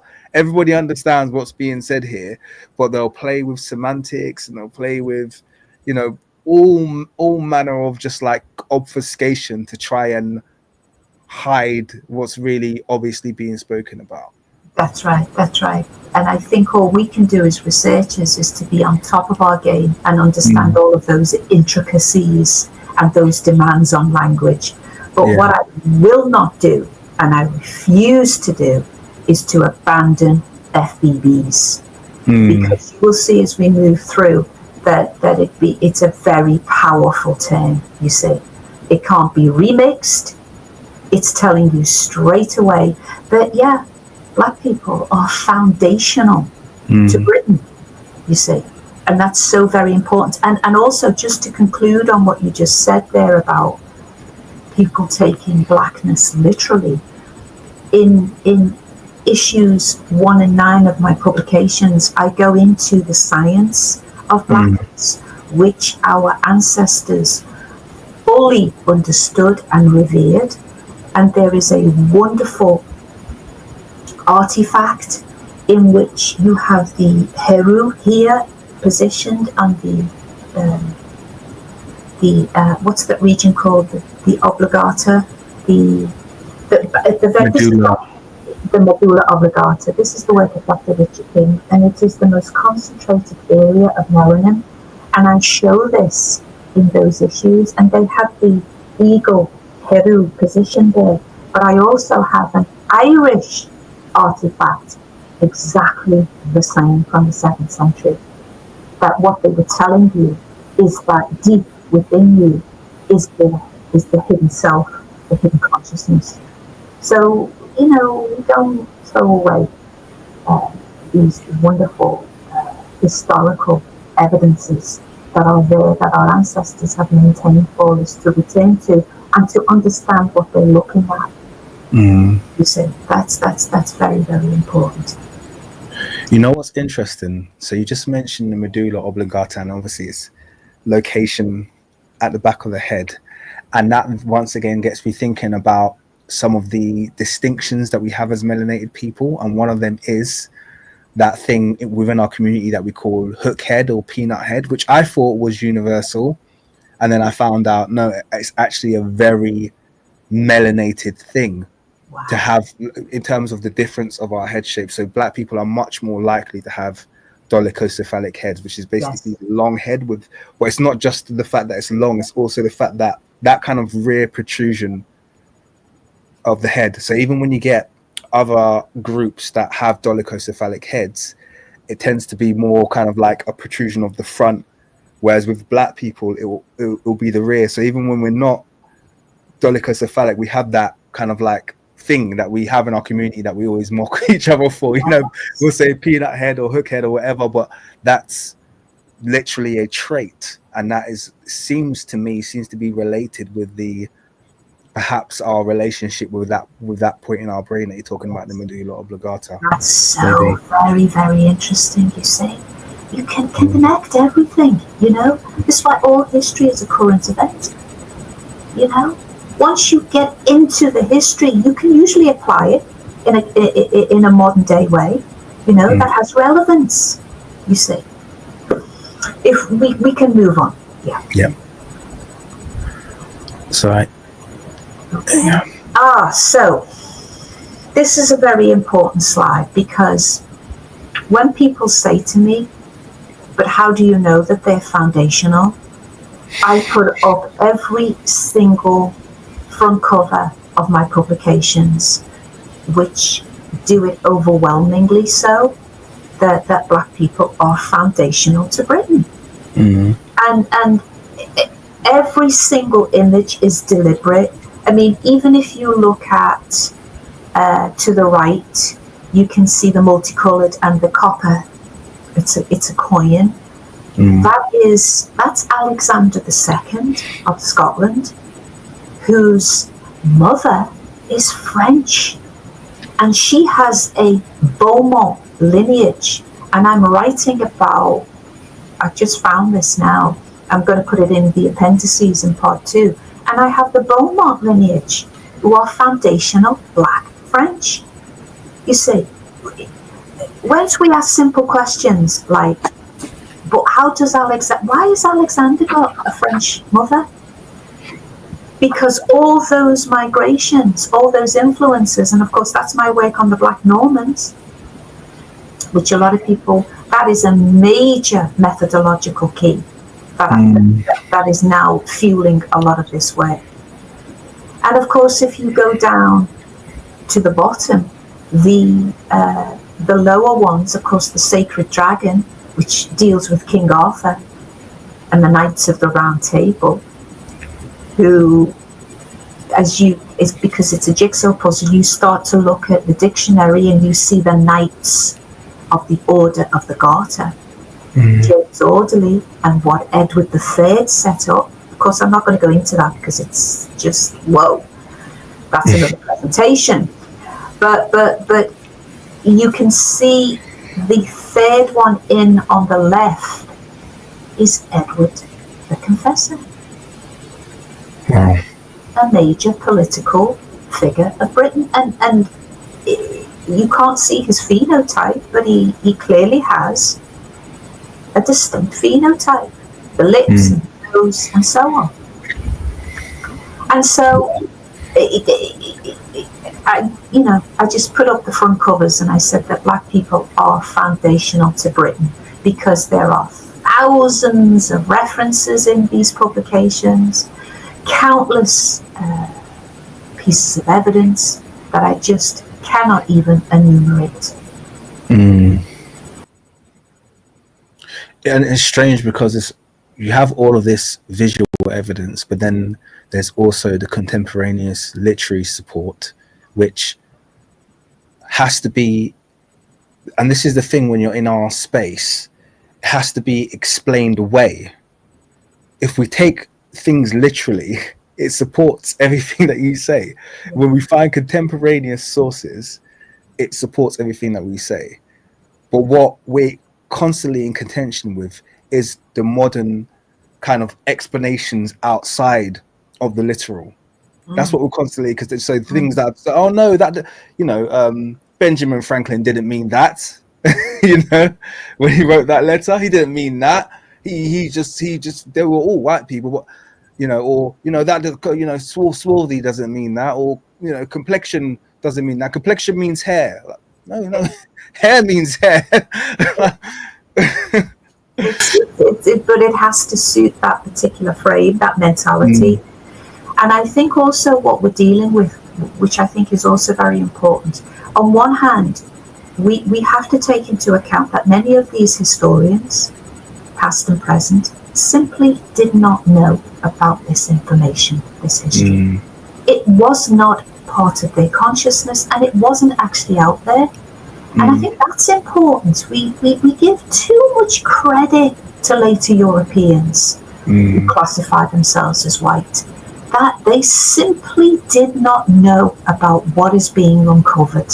You see, that's important because they're also part of a paradigm that places them at the top. Or, you think about the generations that are being schooled on this false paradigm, that you would not question it. Why would you? I'm being told that I am the ruler of every nation and that I was here and there as a white person. Why would I question it? Because the schooling system is propping it up. That's its legitimate vehicle, you see. And to come in and question it, whoa. And, I heard somebody say this. I'm not going to say his name. Yeah. But he is a well-known historian, deeply melanated, and in a university. And he said in one of his presentations, we have black people coming in the 15th century and the 16th century, and they're usually coming in as slaves or servants. But some of them did come in. We don't know why they were there. And he said, until we have enough evidence, we cannot say that black people were here first. And I just thought that was so irresponsible to say that as a researcher. Yeah. But they have to hold on to their pensions. They have to hold on to their salaries, and I understand that.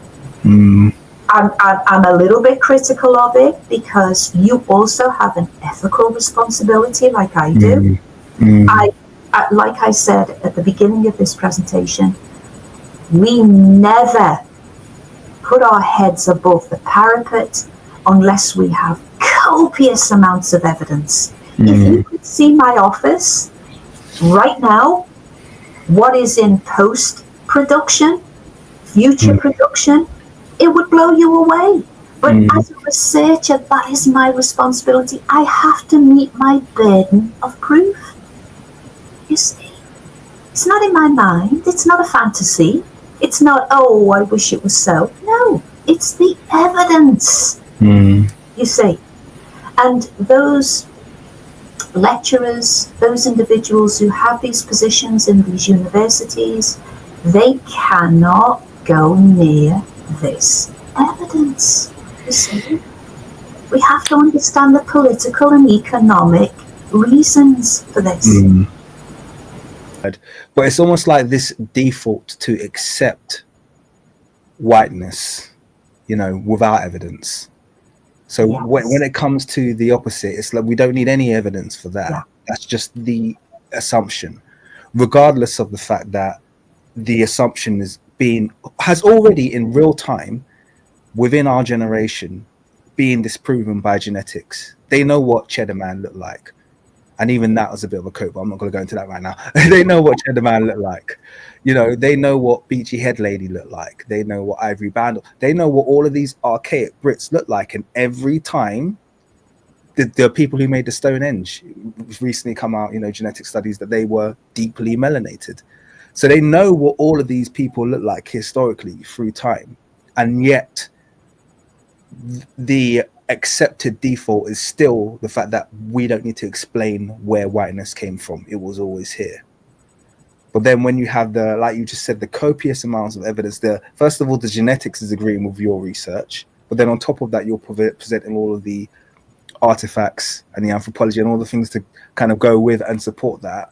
It's like, oh, well, we can't say until I'm not going to talk about the textual evidence, the actual, contemporaneous literature that unequivocally states certain people as being black or swarthy quite clearly, and yet we're still defaulting to them being the other. You have to ask, well, what evidence would you accept?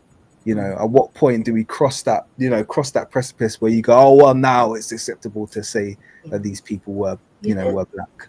You know what? I think it's going to take time. We are making headway. There's no doubt about that. We are making headway, and we're not doing this work in vain. We know that. This is a very powerful year, 2025, even cosmologically, but we also know that our work is making headway. But I don't know whether you can see that. Is the camera showing that? It's my notes. My notes are all this. But this is a recent study that says Britons were mostly black 5,000 years ago. Now that came out by an Italian geneticist just 6 weeks ago. As it hit mainstream, well, yeah, because it was in a mainstream publication. But will later Europeans talk about it en masse? No. That's our job to do that. And we have to keep doing it. You see, we're not going to go away. But, just interestingly, I wrote to the geneticist, and her name was Dr. Sylvia Girotto. And I wrote to her and obviously laid out much of my work and so on. And they don't reply. Oh, wow. No, they don't reply because they cannot. Let me say it like this. They want their studies to be isolated and disconnected from a dominant narrative. FBBs is a dominant narrative. It is a strand that is so connected in its story, in its paradigm. And they want you to always be fractured over there with genetics, over there with anthropology, and not bringing it back together. And so she could see all of these publications and, of course, didn't reply back.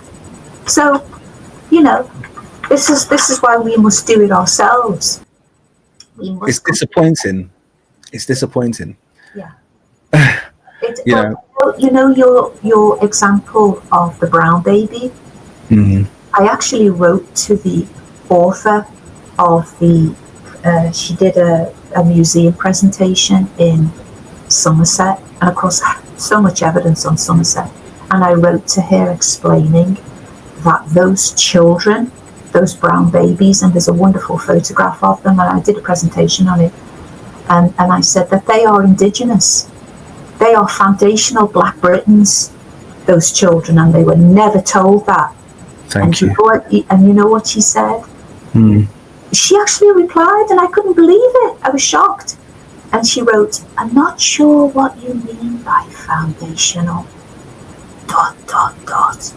So I wrote back and I provided, as you're seeing here with all the evidence. Did she reply? No. No, because they want to spin. You know what's funny? On that brown babies thing, they've actually, I think your research is probably doing more. You probably did realize it, but your research is doing more, because what will happen is they'll release their propaganda pieces to start to combat researchers like yourself, like myself, who are putting information out there because they can see where it's heading to. So I don't know if you've noticed, but there's recently a brown baby series that's just been released, and they're pushing this whole American GI thing. So they're giving these people, mixed race people, this opportunity to kind of like talk about their upbringing, this, that, and the other. But all of the ones they've chosen have this same narrative as, oh, my dad was an African American GI who slept with a British. That seems to always be it's always an African American GI sleeps with a British, naval officer or something like that, and blah, blah, blah. And then they have a child. But that's the narrative that's being pushed out and pushed out and pushed out and pushed out now, to get people away from the idea that any of these British people were actually black, these black Brits. That's so interesting, because you're saying that the propaganda is being released, and I can recall when I was doing that presentation that the black GIs were attempting to be involved in the children's lives, and the government stepped in with policies to restrict that access. I mean, this is going to be a Pandora's box when it opens. It's going to be incredible. What has been suppressed and hidden, and the opportunities for those children to be whole, and to understand both of their parents, and to understand their position, their legitimacy, and to keep, they must have all throughout their lives questioned their very identity. We do it with our parents in our lives, and we're being bombarded and gaslit. Yeah. And those children in the 40s, it must have been incredible. Okay, let us move on as we get into some of the content. Okay, now this is the power of the Onomastic maps, which is an original piece of work, as part of the dictionary series. And what I am doing, yes, very tedious, but very powerful, is that every region and county documents the evidence of a foundational black onomastic. Now, an onomastic are the people, the places, and their names. And what's happening is, now these are consistent codes that I use now in every single issue. Jigsaw puzzles. So you can go back to issue 14, you can go back to issue 15, that charts all of the southern counties with the archaeological and anthropological evidence. Now, in the dictionary series, I provide the people and their surnames. It has become such a wonderful labor of love to be able to put names to the people. It's incredible. And to think that they were moving and migrating up from France and Germany with these names. Now, I showed you Cop and how it is from a Belgian and French and German origin, and they were just moving and migrating. It's such a simple concept, but to get there, you have to disentangle so much of what has been planted into our minds that you don't allow it to sit there psychologically, you see. But when I'm saturated in this work, 12, 15 hours a day, and to think of the Cop and the Copites being original blacks from Europe is incredible. But I hope that that does make sense. You can see that obviously this is from part 1. Part 2, I cannot tell you what's happened to Wales. Wales, I found so much evidence for Wales. It's incredible. Wow. Of course, one person did write to me to say it's almost become almost like an encyclopedia, that you can now go and visit these places and actually understand that the foundations were black. Now, I've just been triggered in the right way, because I just looked at Oxford. Now, should I say it out loud? You know what I'm going to say.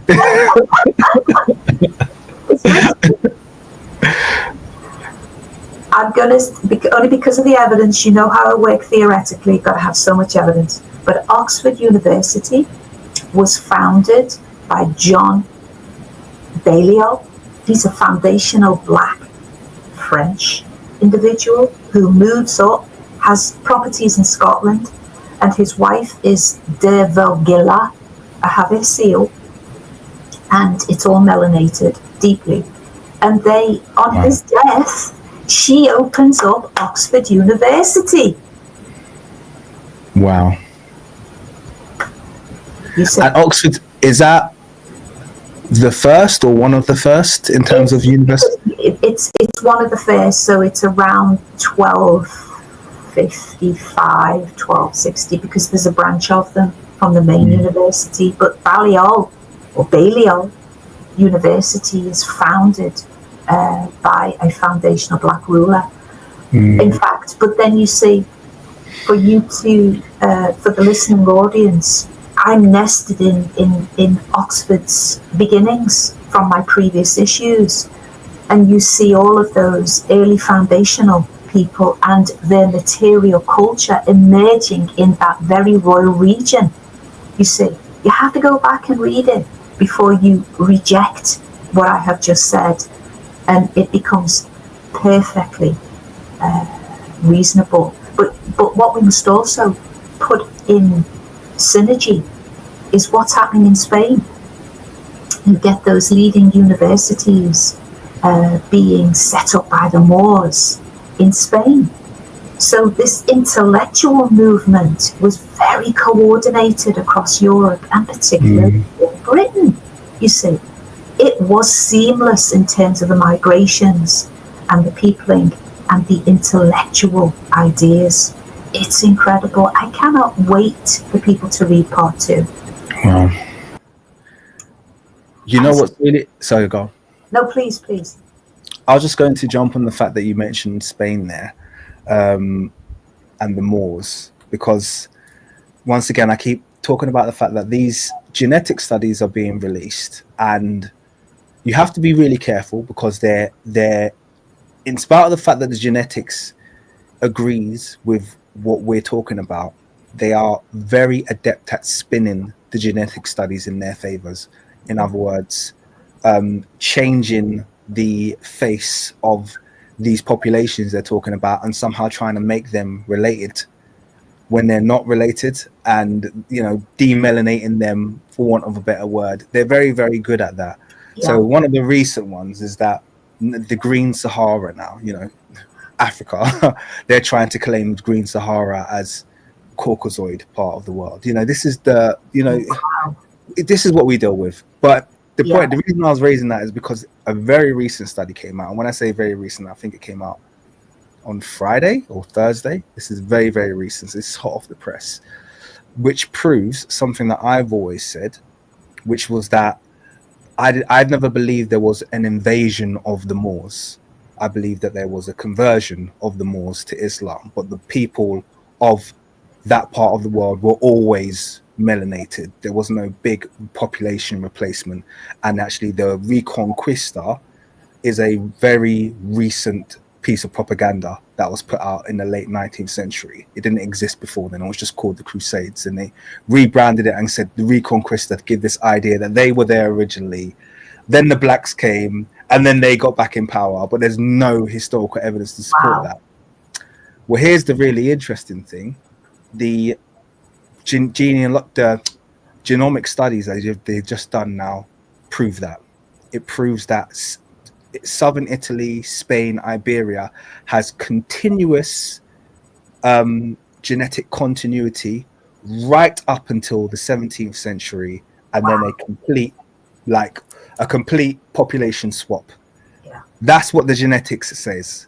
Genetics says continuous. So there's no evidence of Moorish invasion at 400. No, the people were the same before. African, they're consistent with Africans. They say North African, but we know what that means. Consistent with Africans. And then in the 17th century, population swap. So that is a very powerful piece of the jigsaw, I have to say. That is incredible. And it would also support wow, that's literally blown me away, that, because that is so important. And all the clicks are happening conceptually as you were speaking there. That's exactly what happened. And there has been something, a very concerted effort, as you say, to replace something with something or a population quite fictional.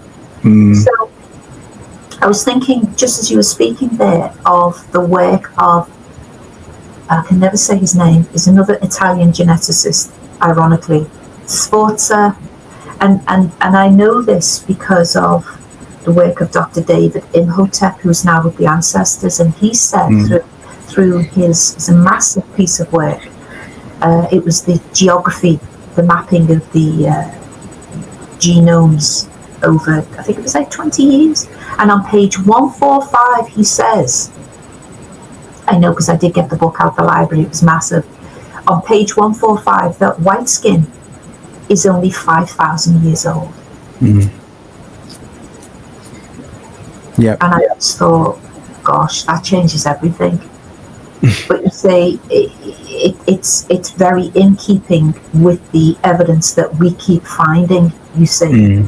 And the very powerful material culture, the ability through phenomenological analysis is to interpret those artifacts, which are actually in the wrong hands. A lot of the work is being misunderstood and misaligned. That's what makes this work so powerful, that we are able to quite naturally and seamlessly understand what we're looking at. Exactly. And all of those codes across the map, we are now reclaiming those regions as ours. You know what I've noted as well? I think in support of what you've just said there, I think that the learned researchers and ones who are properly doing research, they understand that they've, for want of a better word, lost the light skin argument. They know that go back a certain time in history and everyone is just melanated. So what I found now is we're more battling against the effort to restrict people with our ancestry to the sub-Sahara. That's what they're desperately trying to do now. So they're trying to differentiate between a melanated black person in Europe, who they say that's our ancestor, versus a melanated, myself. They'll say, no, you're a sub-Saharan. So I'm finding that's the new battleground now, where they're trying to say sub-Saharan blacks and then other people who they know are black, but they don't want to release that to their, to the world yet. For instance, with this Green Sahara thing, they know everyone in the Green Sahara was black, but they know if they don't say anything, everyone's going to assume that they're North African looking or this, that, and the other. But they know everyone there was black. And then what they want to try and do is create separation between, them and us, so to speak. And I find it hilarious. It's like, how can you have sub-Saharan during the Green Sahara? It's a logical fallacy, right? It doesn't exist, That's what they bet upon, that you don't have that critical faculty and you let it just ride and fester. No, we're going to question everything and interrogate it. It's so important. if we could just move on, because I think the next slide is going to give an example of the migration and the continuities of one name. So we find that brown, its continental variants, particularly in Denmark, become brun, you see. And then in France, we have Pierre Brunet. And brun and brown are the same surname. Now, what they have done very cleverly is that they have identified John Brown as a slave from Dorset, you see. Now, he's supposed to be an escaped slave from Virginia who finds himself in Dorset. Now, do we not question that immediately? Given the political and economic landscape at that particular time. Now, I'm not saying those migrations from America didn't happen and it wasn't plausible, but he is from Dorset, which is another richly evidential site in southern Britain that shows all of the melanated populations. Now, the anthropology, which I'm not going to go into, supports the early skull discoveries as well in Dorset. So those people, those populations maintained a lifestyle and became the growing population of Dorset. You know, John Brown is an indigenous individual. He has a business set up.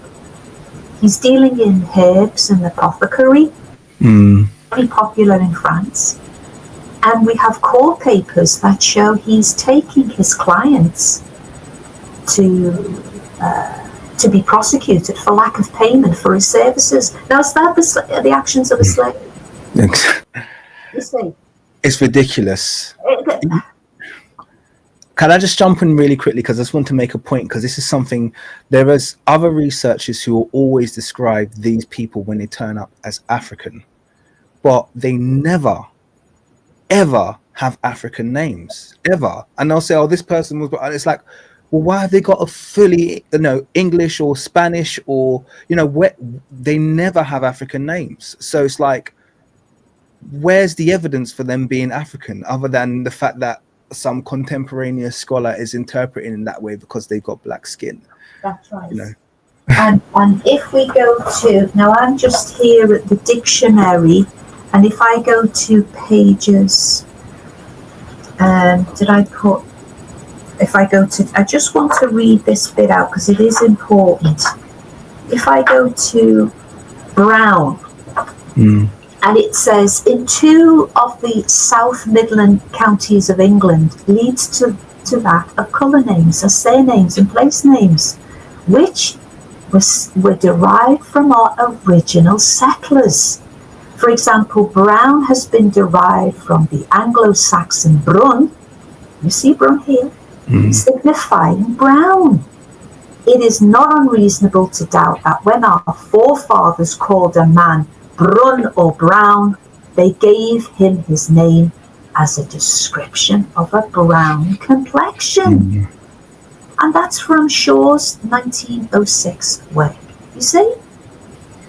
We've got to apply common sense with the research and the visual evidence. Why would I ignore all of that evidence? Tell me why. Because you want me to ignore it because it doesn't fit in with the mainstream paradigm. I am not going to ignore this evidence in reclaiming our identity. What did Dr. Diop say? And of course, there's lots of pages here on Brown. I know you can't see them. He said that we must be audacious and bold in our research. We must take his work to the next level. Agree. There's no value in being apologetic about our approach. There's no value because they are unapologetic in their criticism. So exactly. I love that. Oh, just before we move on, he has a form of the Nazu mask. He's brought the bandeau over his eyes. Now, Red and yellow are colours of enlightenment. So the colours are underscoring the metaphorical action of it being over the eyes. Pierre Brunet is showing us in a meditative state of deep knowledge. This is where we get the judicial law from, the judicial emblems of the woman wearing the mask over her eyes and the two scales.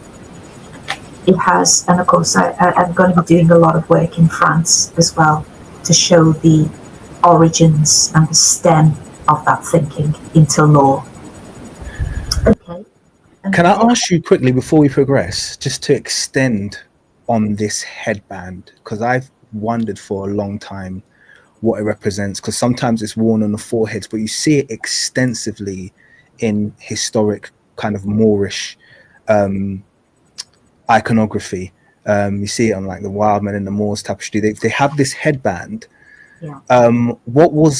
Does that have any religious significance, or is it cultural? Like what's this? Do you know what its origins are, what its significance is amongst Black people? I know that there is an image, and I'm looking at it now because it's on my wall, and it's from ancient Kemet, and it's from one of the temples. I think it's in issue 3, and they have the Moorish, the priests, the sacred priests, are wearing a traditional Moorish headband, and this is about 5,000 years old, and they're wearing it here. Now, the movement, and this is what they did in their genius, you see. In that movement that starts its gradation down over the eyes, which takes us to first sight consciousness, we have to go beyond the literal. That they started to bring it down as a form of hidden knowledge, because not everybody was in the know. So to bring it down to the eyes was a reminder of the blind Moor, and this is where it starts to re-emerge as a forgotten metaphor in the heraldic signs in heraldry. So 14, 15, 16, we see its resurgence. And this is where it's coming from ancient Kemet.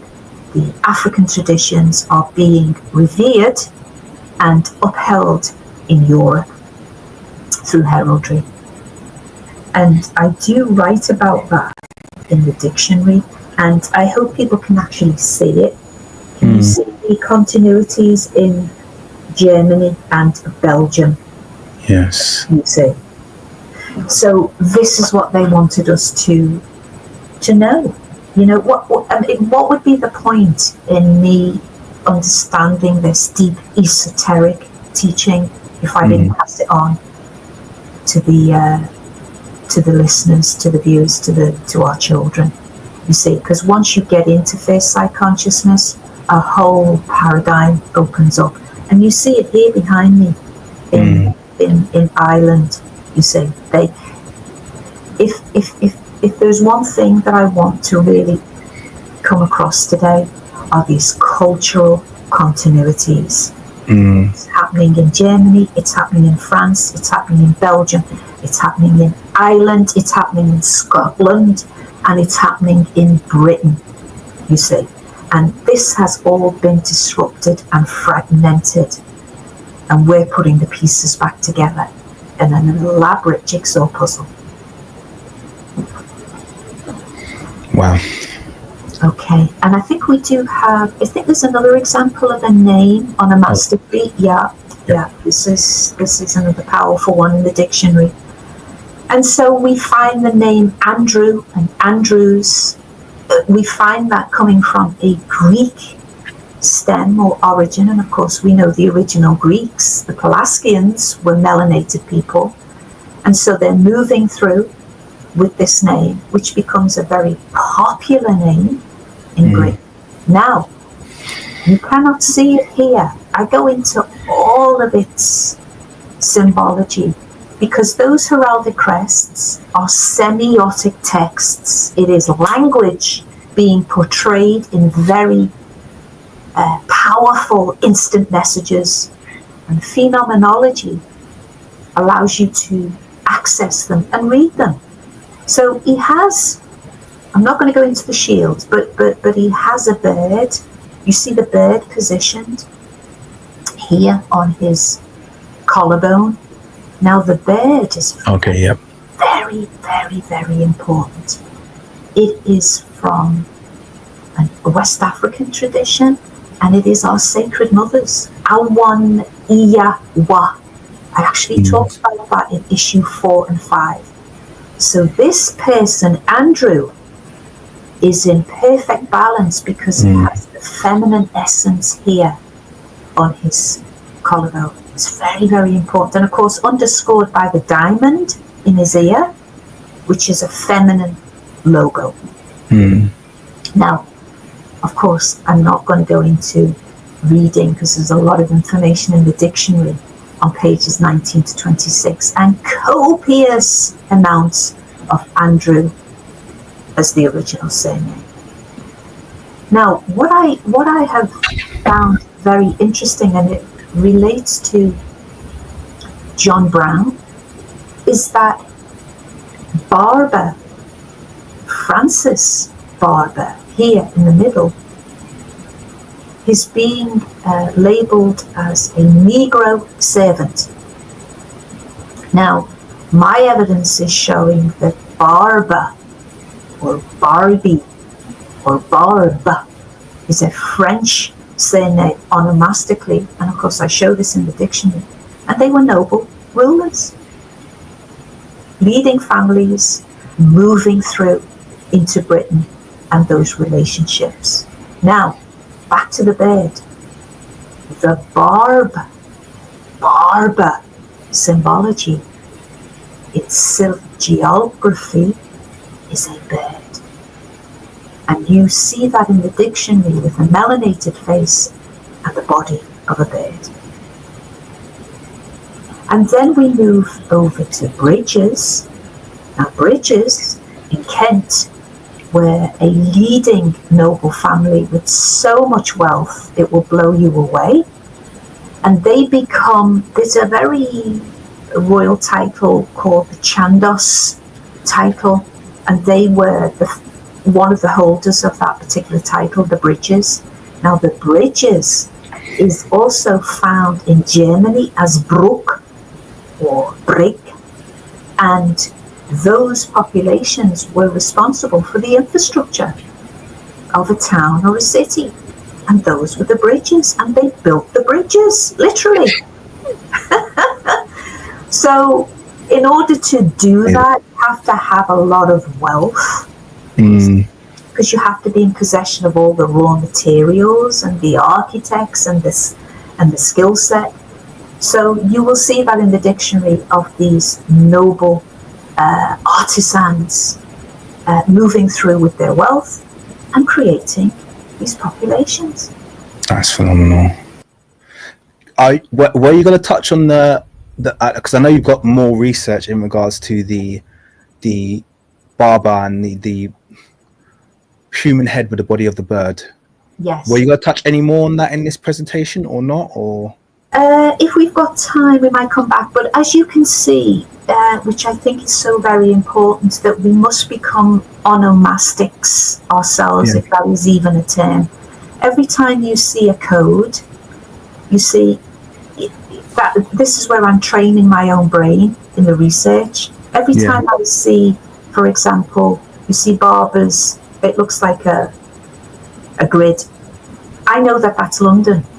Yeah. And in my mind, London is growing as this very wealthy, foundational black city.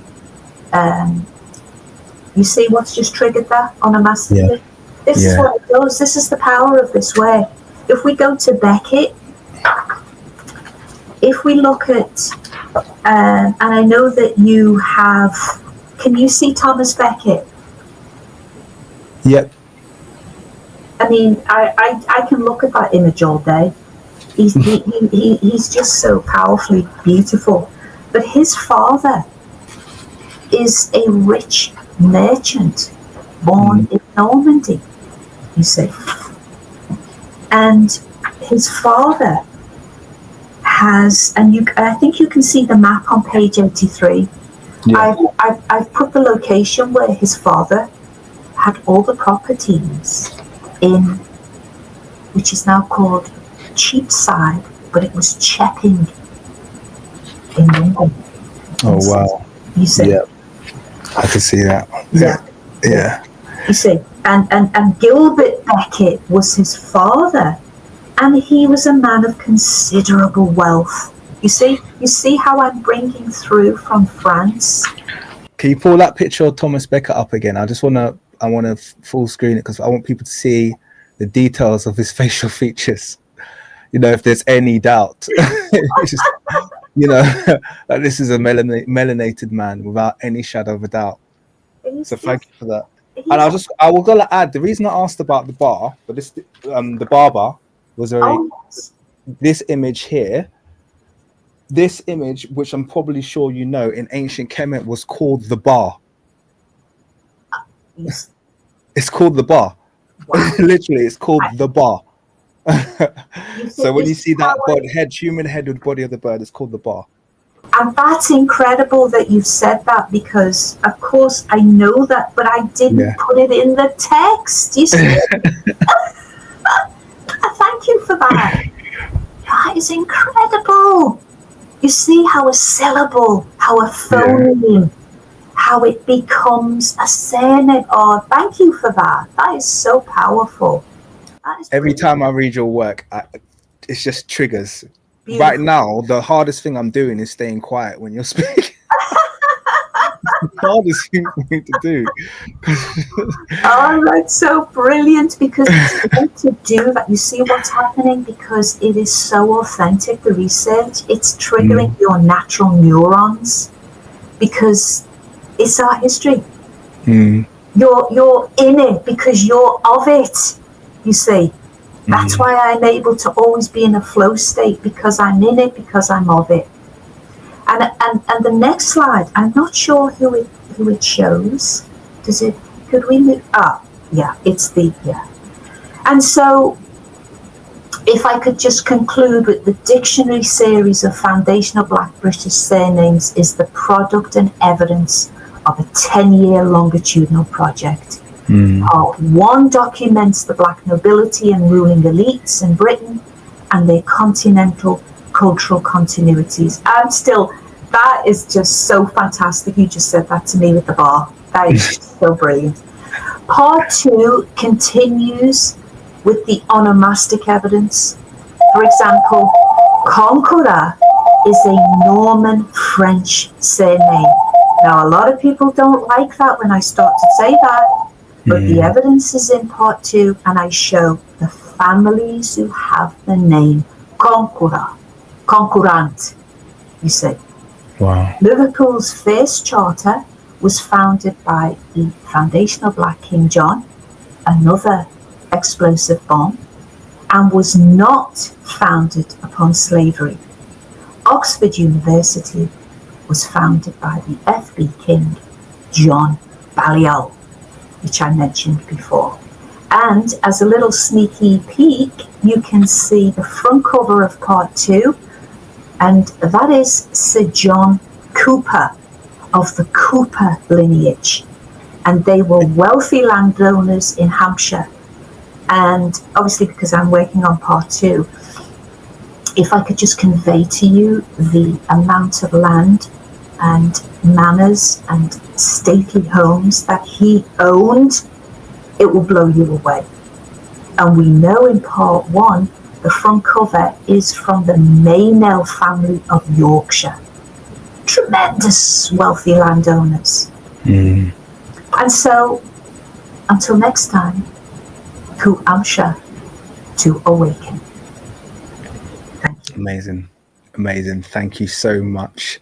That was absolutely brilliant, and there definitely will be a next time. So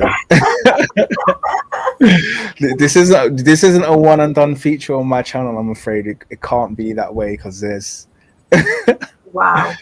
You hold too much knowledge in this area. But that was amazing. Thank you. Thank you so much. I've been looking forward to having this conversation with you for a very long time. So yeah, you know what's funny, actually, I now refuse to call it slavery. I call it slavery. Ah, because it's Yeah. Slavic. Yes. Yeah, I call it slavery. That's how I pronounce it now, because I think it's important. Yeah, it's important to kind of remind people of kind of its origins and also its associations. So that's what I call it from now on. Yes, but what you're demonstrating is the power of language. Mm. Once you understand, and this is why Onomastics and the title FBBs do not have slave names. We do not have slave names at all.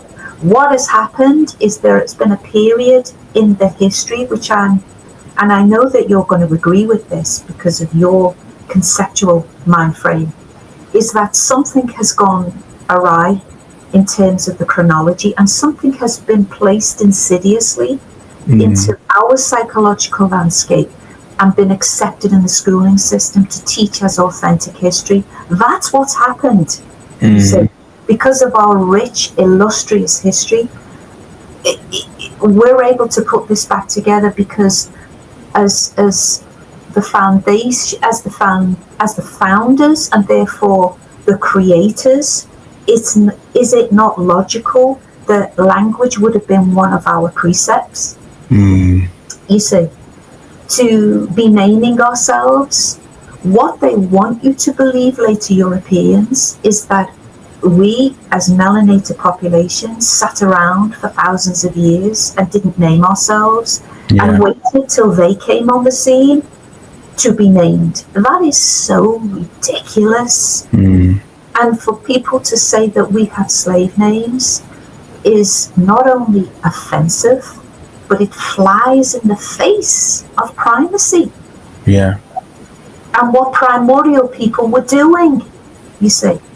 This is very, very, very important. And if not because I'm an egomaniac, but I've just done 6 pages on Charles because of our monarch. Which one? Sorry. Well, I've done 1 and 2, but you see what I'm missing out there deliberately.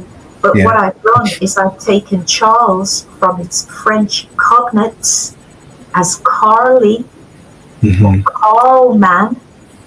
That is the form of Charles. Now, let me conclude on this.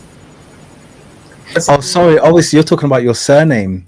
Yes. I was here thinking, obviously, talking about I thought you were talking about the monarchs, which is yes, but I don't want you to think I'm being an egomaniac. It has not at all. but I want to just go as a real tangible example. This is why we must study our history.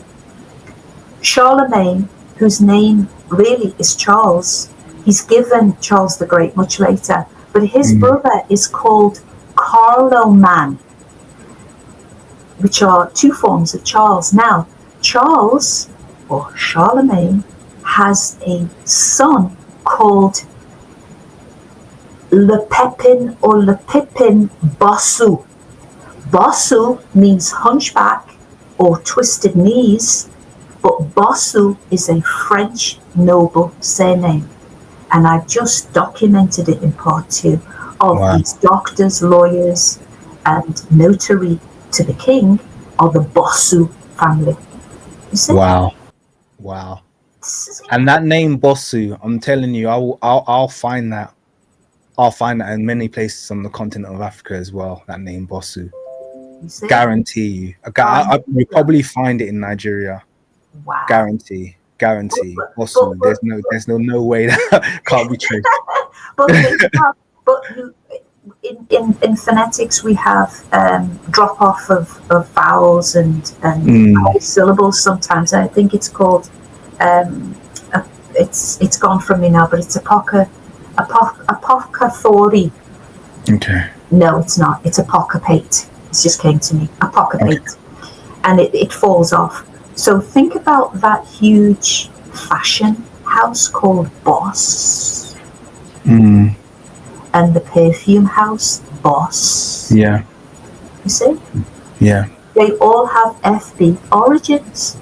You see, I can't even walk in the street now and a name is hitting me and I'm thinking, wow, I know the origin of that. But that's the power of onomastics. Wow.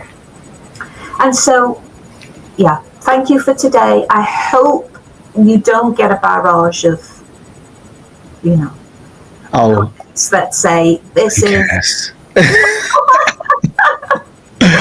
It's going to happen. It's going to happen. It's going to happen. But it's going to hit the right population when we think of the concentric circle. The people who want to know more based on solid theoretical underpinnings. They're going to want to explore that. Your work is groundbreaking and it's threatening. I think you're aware of the fact that, the implications of this becoming common knowledge means an entire reevaluation of a certain group of people's kind of like place in society. And that's the issue. It's beyond just kind of like I know our focus is on our people, melanated people, understanding their origins, but the implications are also the later Europeans understanding their position as later Europeans. And they're going to resist it. I've accepted that, and it's like, well, it is what it is, Let's have this discussion. And let's not be. I think I've had this conversation with you before. We want to have the debate. We want to bring it on in terms of the evidence, but there's this retreat back into what really is losing ground, as far as I'm concerned. It's I must say this is I keep saying I'm going to conclude, but things keep popping into my head.